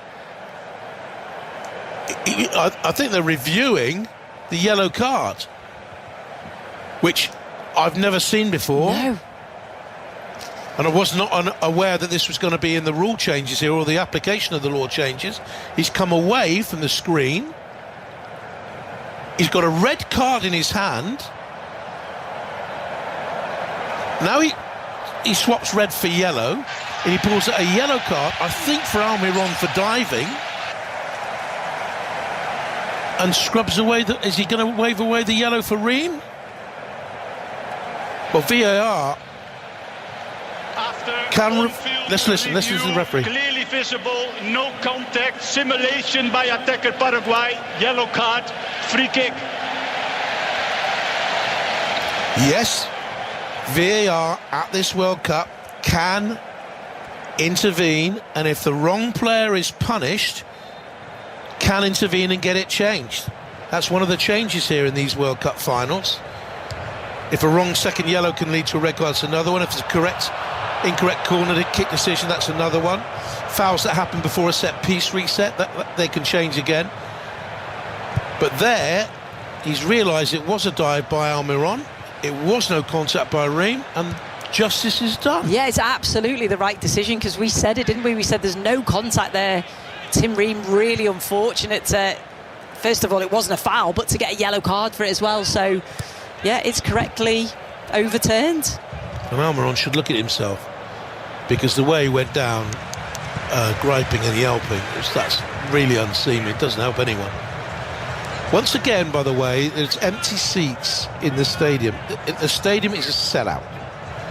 But we saw this earlier on today in the Canada game. And FIFA were very quick to say that it's because people were in the concourse. It's a clearance that dropped short. USA couldn't get a chance created. It was a little mistake there by Orlando Gil, the goalkeeper. They were quick to say today that fans were in the concourses, and they were a little bit slow getting back to their seats yesterday in this South Korea game. That was an opportunity, really, for the USA there, Sue. Yeah, it was. It was, again, poor from Paraguay. They don't clear their lines properly. It falls to Tillman, and he could have actually hit it first time. The goalkeeper was off his line. He doesn't. He sort of takes an extra touch, and you can see he's really frustrated with himself. There's confirmations coming through to us here. The substitute Mauricio on for Bobadilla. Haven't seen him in action yet. Mauricio, the 24-year-old. No free kick here given as Balogun goes down on the edge of the penalty. Testing times here for Danny Makele, the referee. And one or two things to do now. Balogun turned, rolled his defender. He's rolled Alderete, and then he drags his foot down onto Alderete's boot. No free kick for me. No, I don't think it is either. He's certainly looking for it, isn't he? Yeah. It was in the box, so it would have been a penalty. 5 Live, you're listening to on the BBC. Don't forget BBC Sounds all across the BBC, BBC TV, and go on the website, see all the shorts, all brilliant stuff, little cameo shorts of chances, of goals, lots of good stuff on there, proving very, very popular. And don't forget the women's T20 as well, as USA have it on the edge of the Paraguayan penalty area, and they play it out wide towards McKennie. He's being covered across on that far side by Andres Cubas. We've hardly mentioned Cubas. He's been bypassed in midfield. Plays up at Vancouver. USA have it back again here, leading by 3 goals to Tyler Adams. Untidy challenge on him. That's a free kick. Really surprised by Paraguay's performance. They haven't had a defensive collapse like this since Brazil beat them 4-1 in the Copa back in June 24, when they were going through a dreadful qualifying period as well. Only one win in 7, and then this new coach took over and made them much more difficult to beat. Not today. Oh, it's a nasty little niggly one there, so we've seen a replay of that. Yeah, it was Cubas, wasn't it? On Tyler Adams, and at least you can say one thing, that they are trying to put a tackle in, put a challenge in, get a bit closer to USA, you know, use that physicality that we've seen them in previous games use. Anthony Robinson for the United States of America skips beyond a challenge into the penalty area. Cross floated long towards the far side of the box. Adams is there, pulls it into Malik Tillman, who swiped a shot that was blocked. It's cleared back to the halfway line, and Chris Richards lifts it to that far side. Freeman tried to keep it in with an acrobatic little sort of hop into the air, and it's going to be a throw-in, I think, to Paraguay. Once again, we're being treated with pictures of celebs up in the stands. A little bit of argy-bargy down on the pitch between Dest and Enciso. The Paraguay managers getting involved. I think it was Paris Hilton. Well, it was a lady with Hilton on the back of her shirt. From the back, it looked like Paris Hilton, but I can't be sure. I've never seen Paris Hilton from the back or the front close up, so I know you parlay with the superstars quite often and party with them. I'm not helping you out at all, am I? No. I think that was. Am I being told it was Paris? I'm being told it was Paris Hilton. Here's Anthony Robinson. I can't believe we didn't see Leonardo DiCaprio. I know. That's a bad. Gutted about that one. Oh, I love Leonardo DiCaprio. It's because he had the cap on. That one when he was a bogus airline pilot, went around the world spending other people's money. That was a good film. Here's Dest into the penalty area.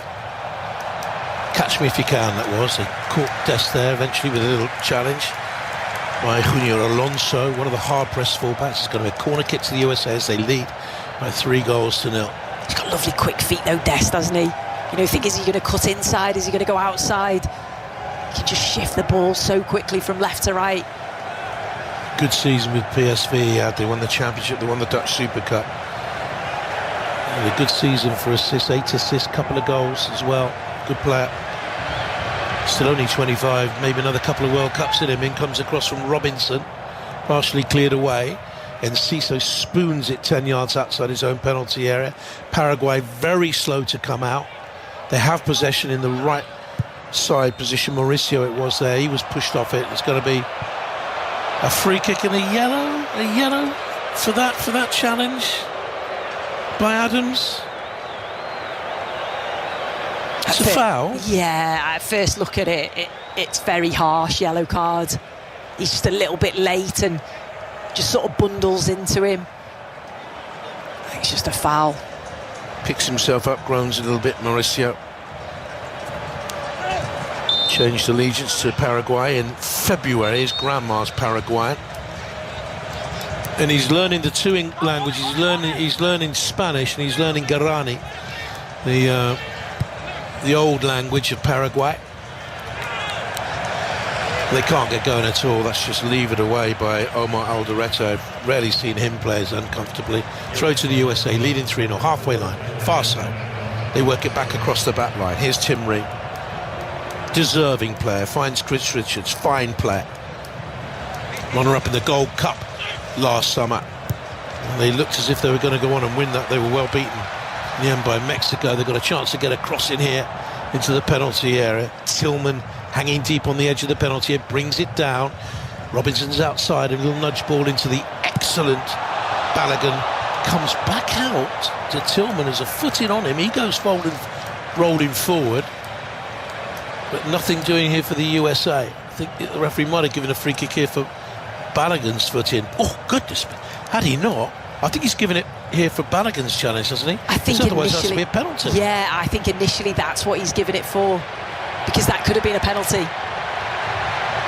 It's for the initial challenge, wasn't it? The defender got nowhere near the ball, did he? Just took Tillman out. Really enjoying tonight working with Sue Smith again. And been a while, hasn't it? Yeah, it does. Yeah, I've missed. Loved every minute. I've not But anyway, here's Ream. 5 yards inside this near touchline, finds Robinson. 11 years ago, we were doing the Women's World Cup together in Canada. What a trip that was. USA on the attack here. Ball rolled into the edge of the penalty, partially cleared, but not really cleared away. Had a poor game, Gustavo Gomez at the back. USA looked for a diagonal to Tillman, who's been excellent, elusive, found space, used it. But on this occasion, Cáceres wraps his foot around the ball and leaves it out of play. Player who plays his football at Dinamo Moscow. Been there now since February. Here comes a change for Paraguay. Arce is going to come on. And Antonio Sanabria goes off. And I feel for him because that's the first time we've mentioned his name in a long, long while. Since the couple of first minutes when they started quite brightly. Yeah, it's been really difficult for him. He's been trying to get himself into positions where they can find him, but just not being able to get out their own half at times, Paraguay. So it's been a real difficult task for him. Been doing a lot more defending than he certainly would have liked to have. Man who's come on for him. Only his 16th cap, he's in his 30s. But he had a good season for Independiente of Argentina. 15 goals for them, got a couple of hat-tricks. Got 8 goals in his last 4 games. And he's 4 today to get them something positive out of the game. But the USA on the attack again. Dest turns it into the penalty through the 6-yard area. And there was no one on hand to tuck it home. You listen to 5 Live from the BBC, where the United States of America are 3 goals to 0 up. So we get commentary from the Rugby Union's Prem semi-final tomorrow. Massive game, Bath against Exeter, West Country Pride on 5 Live from 3 o'clock Saturday afternoon. We're seeing pictures in the stadium of a smiling David Beckham and a ever smiling Tom Cruise. Thumb up from Tom Cruise. Mission impossible for Paraguay here. See what I did there, Sue? Very good, very good. I know. Hollywood script writing for me in the future. Here's Balogun. Balogun between the box and the penalty area. Oh, chose the wrong option perhaps. Got it back too deep for the runner arriving on the edge of the penalty area, Sebastian Berhalter. And he had another option inside that box. But he didn't take it and the chance is gone. I think it was Tillman who got into the penalty area in the better position. Yeah, you're right. He just tried to cut it back, didn't he, to Berhalter. He was just on the edge of the box, but the better option was Tillman. Tillman's been absolutely everywhere, hasn't he? In fact, that midfield 3 has been excellent. Got a bit of everything in there. The energy, tenacious, off the ball. Been really good. Must mention Northampton because they await the winners of Bath Exeter. 3 o'clock, that's kick-off time for the semi. Saturday afternoon, Sports Extra 2, BBC Sounds live coverage of qualifying from the Barcelona-Catalunya Grand Prix from 3 o'clock. It's absolutely steaming hot in Catalonia last week. I was lucky enough to go out there for a little break. 4 days in a row, 100 degrees. Really, really melting. Now, it's Paraguay in possession. Junior Alonso to Enciso. Tries to get beyond his man, who goes down holding his face, Freeman. And Enciso carries on going, and he's inside the USA penalty area. Shot was blocked, nearly came out to Almiron. There's a set-up ball by Arce. And then fired well over by Brighton's Diego Gomez. We haven't seen a lot of him in the game. No, we haven't, but much better from Enciso there, picking the ball up on the left-hand side. Just glides past his man, gets himself into the area, and he's looking to try and get the shot away. They managed to block that, but yeah, when it falls to Gomez, it's a poor shot, isn't it? Right-footed, just hits it with the outside of his boot, and it goes wide of the far post. He's normally tenacious in a game for his country. He won 76 duels, as they call them, in qualifying. Scored against Brazil in the 1-0 win. That's a goal to cherish for the rest of his life. But he was competitive. They've not been at the races, have they? No, they haven't at all. And I've done a lot of praise for USA and the way that they're stopping them. But yeah, we're not seeing that real competitive edge that we know that they've got. There's a foul there, I would think. The referee saying play on. Alderete came through Balogun. Ball breaks out wide towards Weston McKennie with the red and blue tint to his hair. The USA national colours worn with pride. Dest back to the edge of the penalty area. Malik Tillman helps it on. They've had some really strong performances. Tillman, Adams, McKennie, Dest, Balogun, of course. Defenders have looked comfortable, but they've had very little to do. 65 gone. And coming up to another drinks break.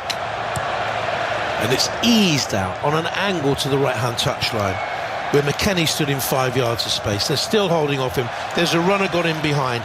It's Dest. It's too easy. In comes the cross, side-footed away by Gomez. They're ball watching. Yeah. They're not alert. It's really strange to see a team that we talked up so lavishly beforehand for their spirit, playing as badly as, and their next game is against Turkey. Now, the 8 best third-placed teams will go through to the round of 32, along with the top 2 in each group. So there is that safety net that they're going to have to rapidly improve. And Australia, no mugs. The other team in the group. Richards is in for the USA. Slid in, got it away. Trots back, short sleeve shirt. You can see the tattoos on his arm quite clearly. And here's that rehydration break that we promised you. And I asked 5 Live if I could have a rehydration break in each half, but they know me too well, Sue, and they knew what that perhaps would mean. So anyway, off they go for a nice glass of water. A nice glass of water, yeah. It's very eminently sensible, of course. And I was in Orlando in '94. That big row Jack Charlton had when he was trying to get bottles of water out to his player, and the 4th official wasn't letting him have it. And him and John Aldridge went off alarming, and it was absolutely frighteningly hot and humid in those days. Great tournament to be part of. And there was a discussion earlier on we were listening to in the studio about what makes a great World Cup and what makes great World Cup memories. Is it the great goals? Is it a Banks-type save? Is it a Lineker hat-trick? Is it Gazza's tears? Is it an Archie Gemmell goal?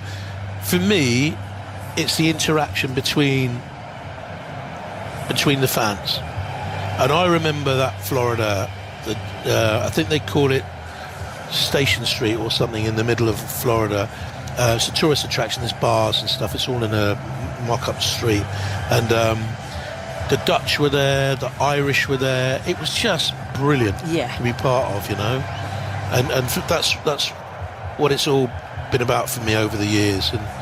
And it is, of course, strange that Gianni Infantino he said himself, isn't he, that without movement of the fans, without fans being there, there is no World Cup.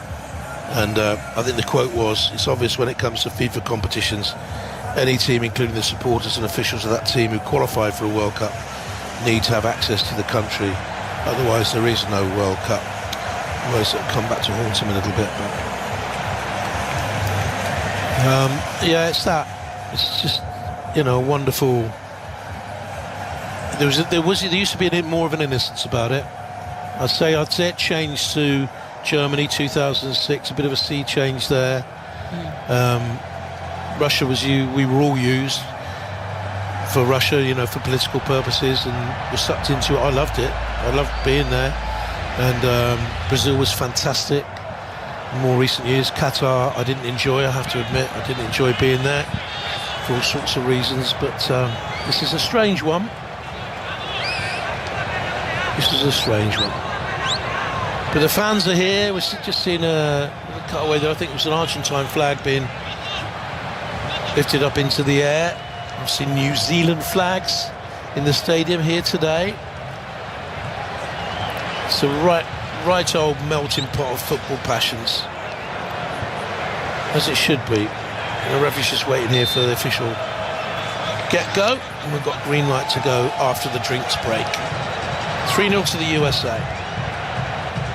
Partially cleared away, nodded back into the USA box. Almiron swipes at it, breaks away towards this near side. Almiron scuttles over across, one red boot, one purple boot, and the referee says that's a free kick to the USA. He's unmoved, Danny McAley. I don't think you'd argue with him really as a referee. He looks quite stern. You can quite see it, clearly see it's a push by Caceres. Yeah, he pushes Tillman, doesn't he, in the back, and the referee was in a great position and spotted it, give it straight away. Player's gone down injured, got a bit of a treatment, so as we await 2 US substitutes who are about to come on. The first one is Ricardo Pepe, who's an exciting forward. He'll replace Balogun, I would think. And the other one is Timothy Weah, son of George.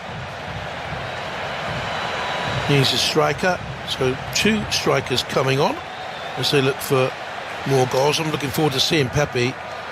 He won the title with PSV, got 19 goals for them this season, 6 in his last 5. And Dest is going off, and Balogun has gone off. So I think this is brilliant for USA that they can rest now and rotate players, give players minutes. A real positive to be in this position to be able to do that. You know, 3 key players, Balogun, Pulisic and Dest. I think we're playing the deeper role. Pepe is an out-and-out centre forward where it has been used in deeper roles. Dad George, ex-Ballon d'Or, president of Liberia, ex-Celtic champion. Yeah, it does look like Pepe's gone straight into that Balogun position. Number 9 role, looking to be the one that stretches the play and gets him beyond. Delighted for Mauricio Pochettino. Supporters, I know he didn't have the best time at Chelsea, but supporters of Tottenham still regard him highly. There's a little set-up ball here for Paraguay. They're in on goal, they've scored! Out of absolutely nothing, with USA caught cold after the drinks break. Mauricio, the substitute, has given Paraguay a lifeline. And the USA simply switched off. He was found left-hand side of the penalty area and drilled it back across Matt Freese for 3-1. Well, absolutely nothing. Paraguay have got themselves back into this, and you just thought they had to get the next goal. I know that's a real simplistic thing to say.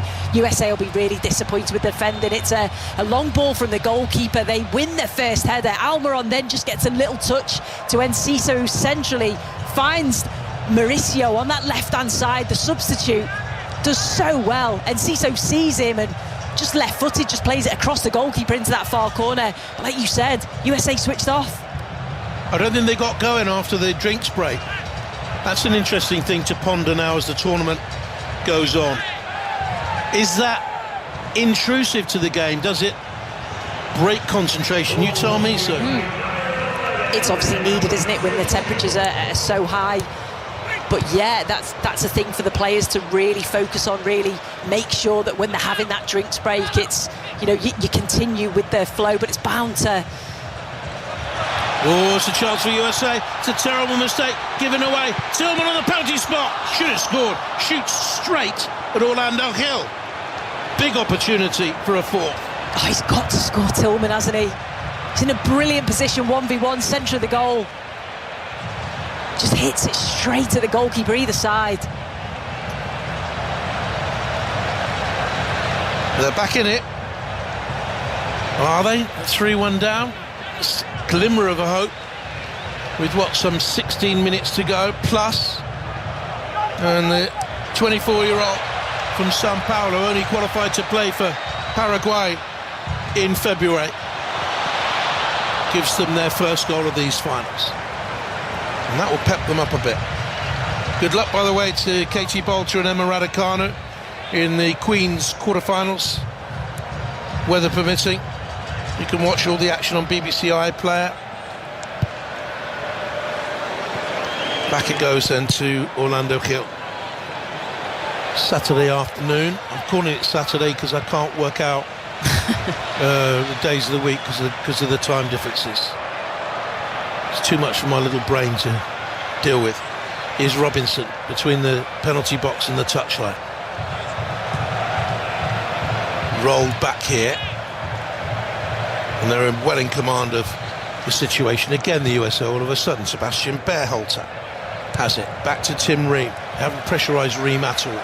Someone will in the competition. He's 38 years of age. Someone will run him. Now, how will he react when he was cautioned for a foul that never was? The caution was removed after the VAR said to the referee he'd done it wrong, and the player that should have been booked was Almiron for diving. First time we've seen that.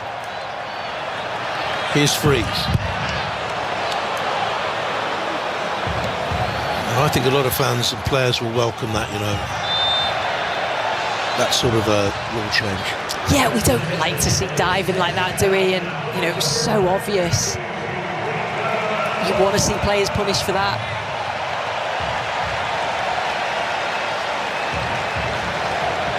Big games coming up. For Paraguay, it's Turkey, then Australia, and the United States of America. Their next game is in Seattle against Australia, who they beat 2-1 in a friendly back in October. And they're on the attack again, the USA now. Weir shoots across the goalkeeper. Did he get a touch? Timothy Weir leathered it. I think it's gone clean out. From the edge of the penalty area, right-hand side. Yeah, he picks the ball up, doesn't he, on the right-hand side. Yeah, I think the keeper does get a touch, does he? Takes it onto that right-hand side, onto that right foot. Just watching it again, I think he gets fingertips. He definitely gets a touch. Definitely saves it. Oh. Well, that's a strange one. Unless our four eyes are deceiving us. For me, he got palm on that. Yeah, he did. Paraguay back to 3-1 down, in possession with Andres Cubas. So the left-hand touch, and Mauricio's over there. His Enciso suddenly found some life in the game. Very quiet before that. Mauricio has possession, halfway line, 10 yards away to the right-hand touchline. He finds Almiron.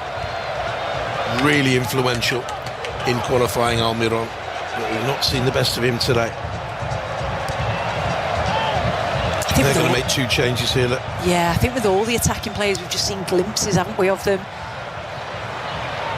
You can see So's just got on the ball now, again, glimpses, and when he gets on the ball, you do think, oh, something may happen here, but not enough. Giving away possession far, far too easily, and Tillman has it now, burrowing into the Paraguayan half. Across comes Gustavo, makes the block challenge, he's furious again, and he's going to get a yellow card, I think, for the dissent more than the challenge. He has that spirit I was telling you about, the Garagurani, in bucket loads, argue in the face of the referee. He's come across, I can see his point, he's won the ball, so. Yeah, he has. I didn't know if it was for the first foul. He was getting tugged back initially, but I think Gomez comes across and wins it cleanly. I can understand his frustration there. But they're going to make a couple of changes here now. Paraguay. Ramon Sosa is going to come on, is he? This is Gustavo Velasquez. Almiron and the unfortunate Cáceres have gone off. Sosa has come on, and Velasquez will come on as a right back for Cáceres, who's been given a run around. He's 35, Velasquez. Again, he's not had too many internationals in his career, only the 12. And Sosa is a talented player, right foot, left foot, right side, left side, direct, pacey, good dribbler, plays for Palmeiras. And Nottingham Forest fans will remember him. Had a year there, just a one league start. Didn't really show his best.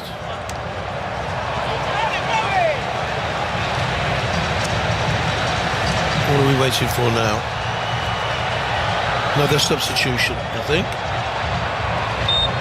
Paraguay, that's their last then. And this is Alex Romero, they call him Kaku, who's come on. He's just won the double in the UAE with Alain. As USA pump the ball into the box, Ream stays forward wearing the blue captain's armband, heads it into the penalty area.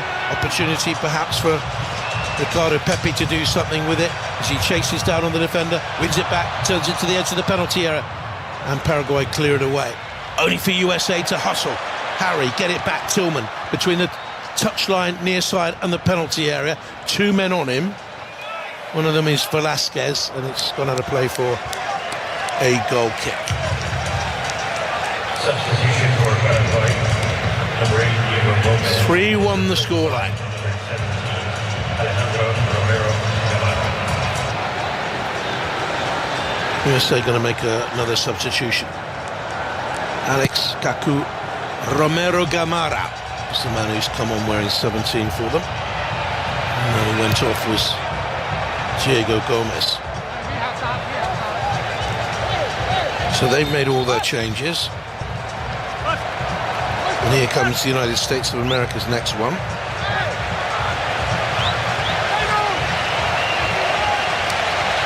Tillman goes off. And he can be well pleased with his work. I think he's been excellent. Do you think so, Sue? Oh, he's been absolutely brilliant. He's been everywhere, hasn't he? And he'd probably be disappointed with that opportunity that he had to score, because he certainly deserved that. He's done everything, his runs into the box, his movement, his energy off the ball. He's had a really good game. Giorena has come on. Born in Sunderland, plays now these days in Germany. Borussia Dortmund to Borussia Mönchengladbach. He was at Nottingham Forest on loan before then. Dad Claudio was up at Sunderland. You remember him? Mum played for the USA, Danielle. A lot of controversy about reign under the previous manager. The family didn't think he was getting enough minutes. Paraguay got a free kick. Mauricio Pochettino disagreed, had a word with the fourth official. Game seems to be petering out. Yeah, I thought when Paraguay got one back, you wondered, could that be a lifeline for them? But I think with all the substitutions, it's got a little bit messy, hasn't it? Pace of the game, rhythm has broken up. And Cisse with the cross into the middle, came off for Richard's head. USA cleared away. Clash of heads. Adams, well, the referee's given a free kick for offside in the middle anyway. And USA stay 3-1 up. Yeah, it was as the delivery comes in. Cisse with the delivery, and yeah, they stray offside, don't they, Paraguay? I think it's Alonso. It was a good line from USA, good defensive line. Well, time is ticking away, 7 minutes to go. How would you sum up? I'll talk about the USA in a minute, but sum up Paraguay's hopes of even getting out of the group from what you've seen. They've got to be much better, especially what we saw in that first half. Defensively, just simple, basic errors. We knew that we probably would see a lot of goals from them, but I think what we thought, they were going to be resilient, gritty, determined, and really seen that in this game. We've got to be much better, certainly. The conditions are fine. When they came out for the second half, I was looking at the players' boots. Funny enough, one of the close-ups had a players' boots, and I was thinking, it is a temporary grass pitch. We know that, as so many of them are in these finals. But then I'm thinking, no, hang on a minute, because it hasn't bothered the USA, and the pitch has been fine, hasn't it? Oh, yeah. You can't blame the conditions. They froze, I think. Maybe a few nerves first game. Kenny's kept it in. Paraguay simply stopped. Here's Giovanni Reina to the left touchline. Robinson's had a strong game. It wasn't a good ball back to McKennie though, and Paraguay now pick it up and drive on. 3-1 to the United States of America. Paraguay have it on the halfway line with Alex Arce. Nothing comes of that. He wants to go all the way back into his own half, and the hard press Orlando Hill clears it away. Not been pretty to watch some of Paraguay today. And Cisse though looks there through the middle for the run of Arce, and it's back to the goalkeeper. This time the US goalkeeper Matt Freeze clears to the far side, got it away. And look, again, this is a triangle of passing for the USA, and Paraguay stood and watched. And that's been their problem. They've just allowed USA to do that on a regular basis, not got close enough to them, not put pressure on them. Free kick here for Paraguay. Time ticks down, the trail by 3-1. Won 2 games when they were in the last finals in 2010, beat Slovakia, Japan on penalties to reach the quarterfinals. In Germany, previous tournament, they lost against England to that Gamara own goal. They beat both Sweden, they beat Trinidad. First appearance in 16 years, and it hasn't gone their way. Cleared away by Adams, who was caught on the edge of the USA penalty as he cleared it away. 1 or 2 protests at the challenge from Alex Arset. Again, he's been around a long time, Arset, as a player, but only 15 internationals for his country. Big burly striker. It wasn't him that actually committed the foul, it was Omar Alderete. What a fine season he had for Sunderland. He's looked like a rookie out there today.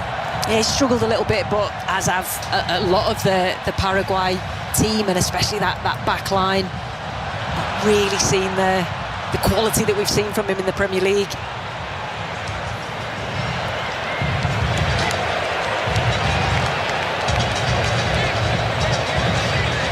Mauricio Pochettino points out instructions to his players.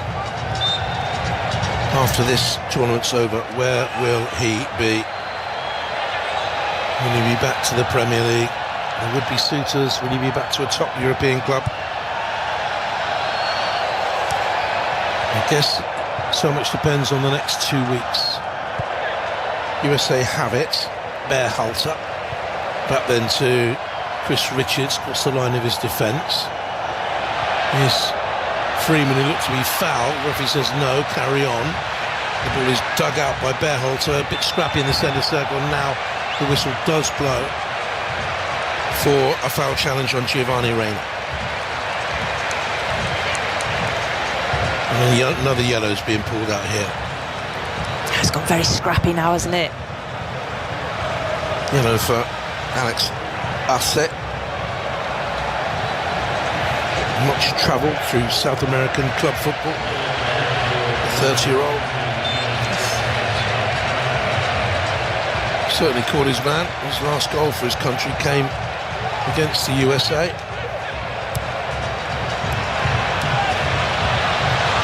USA on the attack. Pulled back by McKennie. And over it goes. Half a chance. Going to Ricardo Pepi. Fired over the bar. Should have done better. Really good run from Weston McKennie there. Left-hand channel. Picks out Pepe. Somebody sliding it. Cubas, I think, just sliding in. Alderete coming across. Maybe slightly puts him off, but gets underneath the ball and goes well over the top of the bar. His 4th substitute appearance for the USA this season, as it were. He only played a little more than an hour.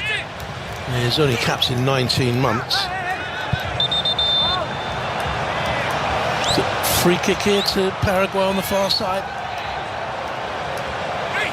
Sweat sheens on the face of Danny McKelly. Well, I hope you really enjoy the coming weeks, listening to 5 Live, watching on BBC television, mopping up all the information on the website. Because it is a great spectacle, it is a great circus. For all its hills and all its problems and all its quarrels, it is all about the wonderful game, the game that we all love. And here's Enciso for Paraguay. Again, careless with possession. USA played over the top. Pepe runs through. Goalkeeper will come out though and fly hacks it away. The clearance dropped short. There's an audacious effort for a chip from 40 yards out by Berhalter, but he slipped as he went to shoot. And he's looked down at the pitch there. Just wonder whether or not we'll hear more about this surface. From where we are, it looks absolutely fine, but he did curse the surface there as he slipped. You'd have buried that, Sue Smith, in your England pomp. I don't know about that. In your Donny Bell's pomp.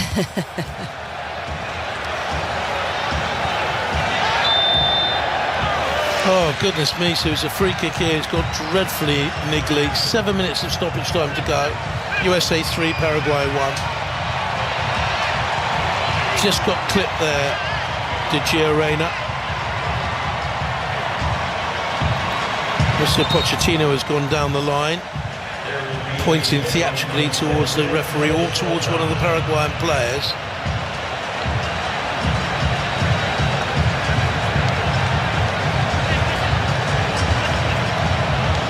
Yeah, he was really annoyed there, Pochettino, wasn't he, with that challenge?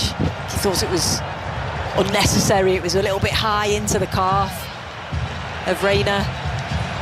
It's just it's sheer frustration from Paraguay. They've not been able to get anywhere near them. Free kick to the USA. Anthony Robinson, in an operation just over a year ago, started the season sluggishly with Fulham. He was playing catch-up really, and had a good run towards the end of the campaign. Chips the ball into the penalty area. Dangerous ball in, partially cleared away. They should deal with it now, Paraguay, but the clearance out by Alex Romero was poor. And now USA playing into the box. Robinson gets the cross that squirts away off the head of Gustavo Gomez. And eventually from the far post area, it's hooked away for Paraguay. But back come the USA. Been the story of the game. Paraguay not being able to clear their lines, not being able to get into the USA half, and the host nation come back. Weir's come to the left-hand touchline, teams up with Robinson, dead ball line, in comes the cross, looking for Pepe, partially cleared away there by Alderete, and eventually Paraguay do get it away, and out towards this near side where Romero spins and lays a comfortable ball away towards that far left-hand side, ball under control by Cunha Alonso. Down the line it goes to Enciso, being well guarded by Freeman. He's had a strong game, hasn't he, the right back? Yeah, there's been a lot of these US players that you could say have had a very good game. Yellow card for Alonso. Chipped his man as he went away. I make that 5 yellows now for Paraguay. They've also got an injury problem. He's pulled back there on the shirt of Tyler Adams. So he's got a yellow card for the pulling offence. But the USA, having scored 3 in the first half, I think they've taken the foot off the accelerator, have they not, Sue? Yeah, I think they have. They've obviously made changes as well, trying to protect players. But that first half in particular, they've been excellent. Just a suspicion there, you know, there was a handball inside the box as the ball found Alex Romero stretching. Confirmation that Alonso does get that yellow card for the pull. I think it would have been really unfair on the Paraguay player had the penalty been given, because he was sliding in, came off his own player. Yeah, and it's close range as well, wasn't it?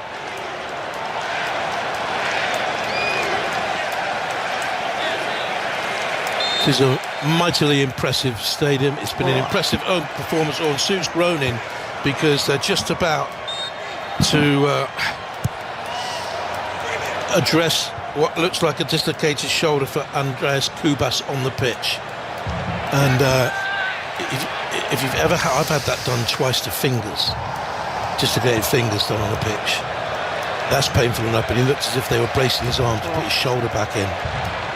It's a grisly thing to happen. Fair play to him. It looks like he's coming back on as well. Yeah.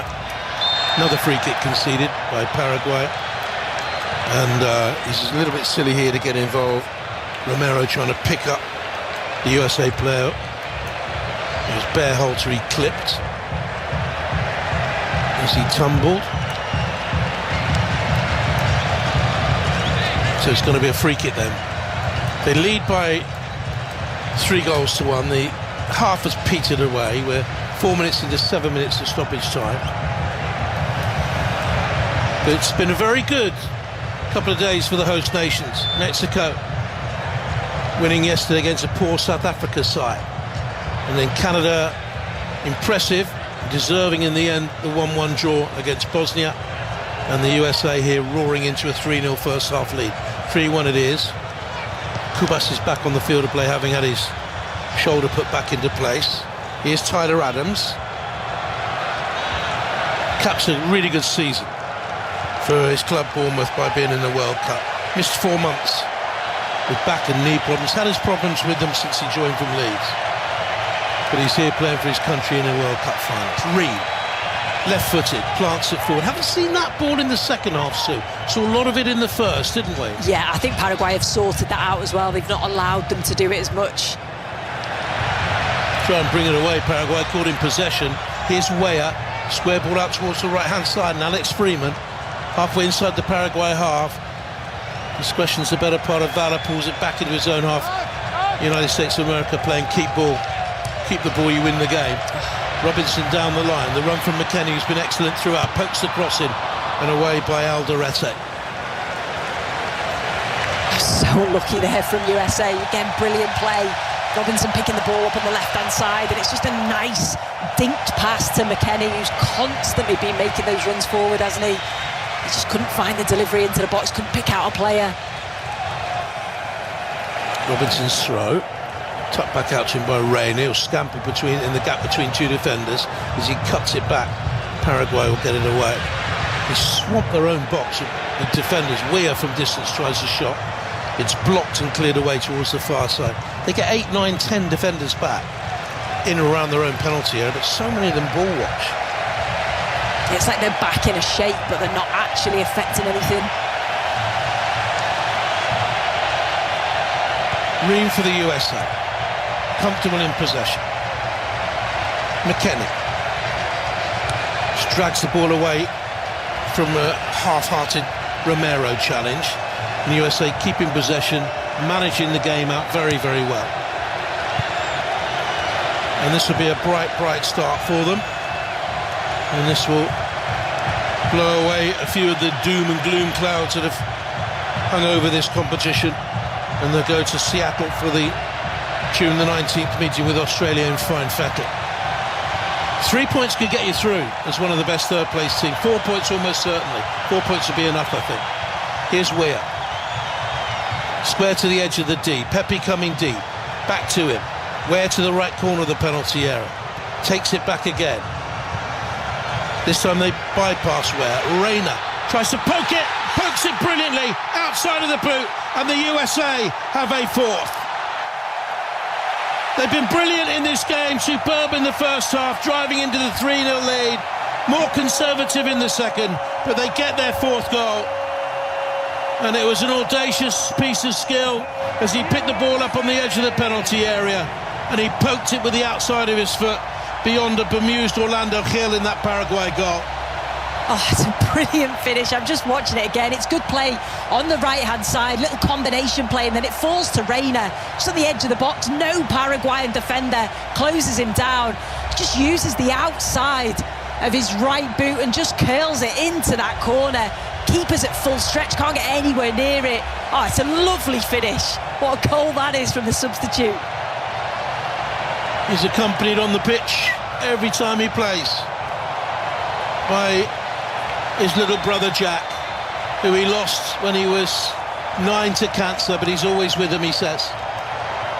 And that is the last kick of the game. And how impressive with the United States of America. The highest score we've seen in these finals so far. They have romped it by 4 goals to 1 against, it has to be said, a very, very disappointing Paraguay. All smiles. The excellent Balogun with 2. An own goal by Bobadilla send them on the way. And then Gio Reyna with the 4th. Your final thoughts, Sue? Well, I think USA were excellent, in particular in that first half. I thought the fluidity, I thought the movement was excellent. We saw some brilliant goals. I thought they were excellent off the ball as well. Defended so well when they lost it. Disappointed with Paraguay. They need to improve drastically for that next game, but brilliant, not just result but performance from USA. Mauricio got their consolation goal, and let me take you right back to that quote earlier on I gave you from Mauricio Pochettino about United States of America. People are saying no chance, no chance, no chance. Let's be realistic, he said. Let's be realistic and then go and do the impossible. USA 4, Paraguay 1.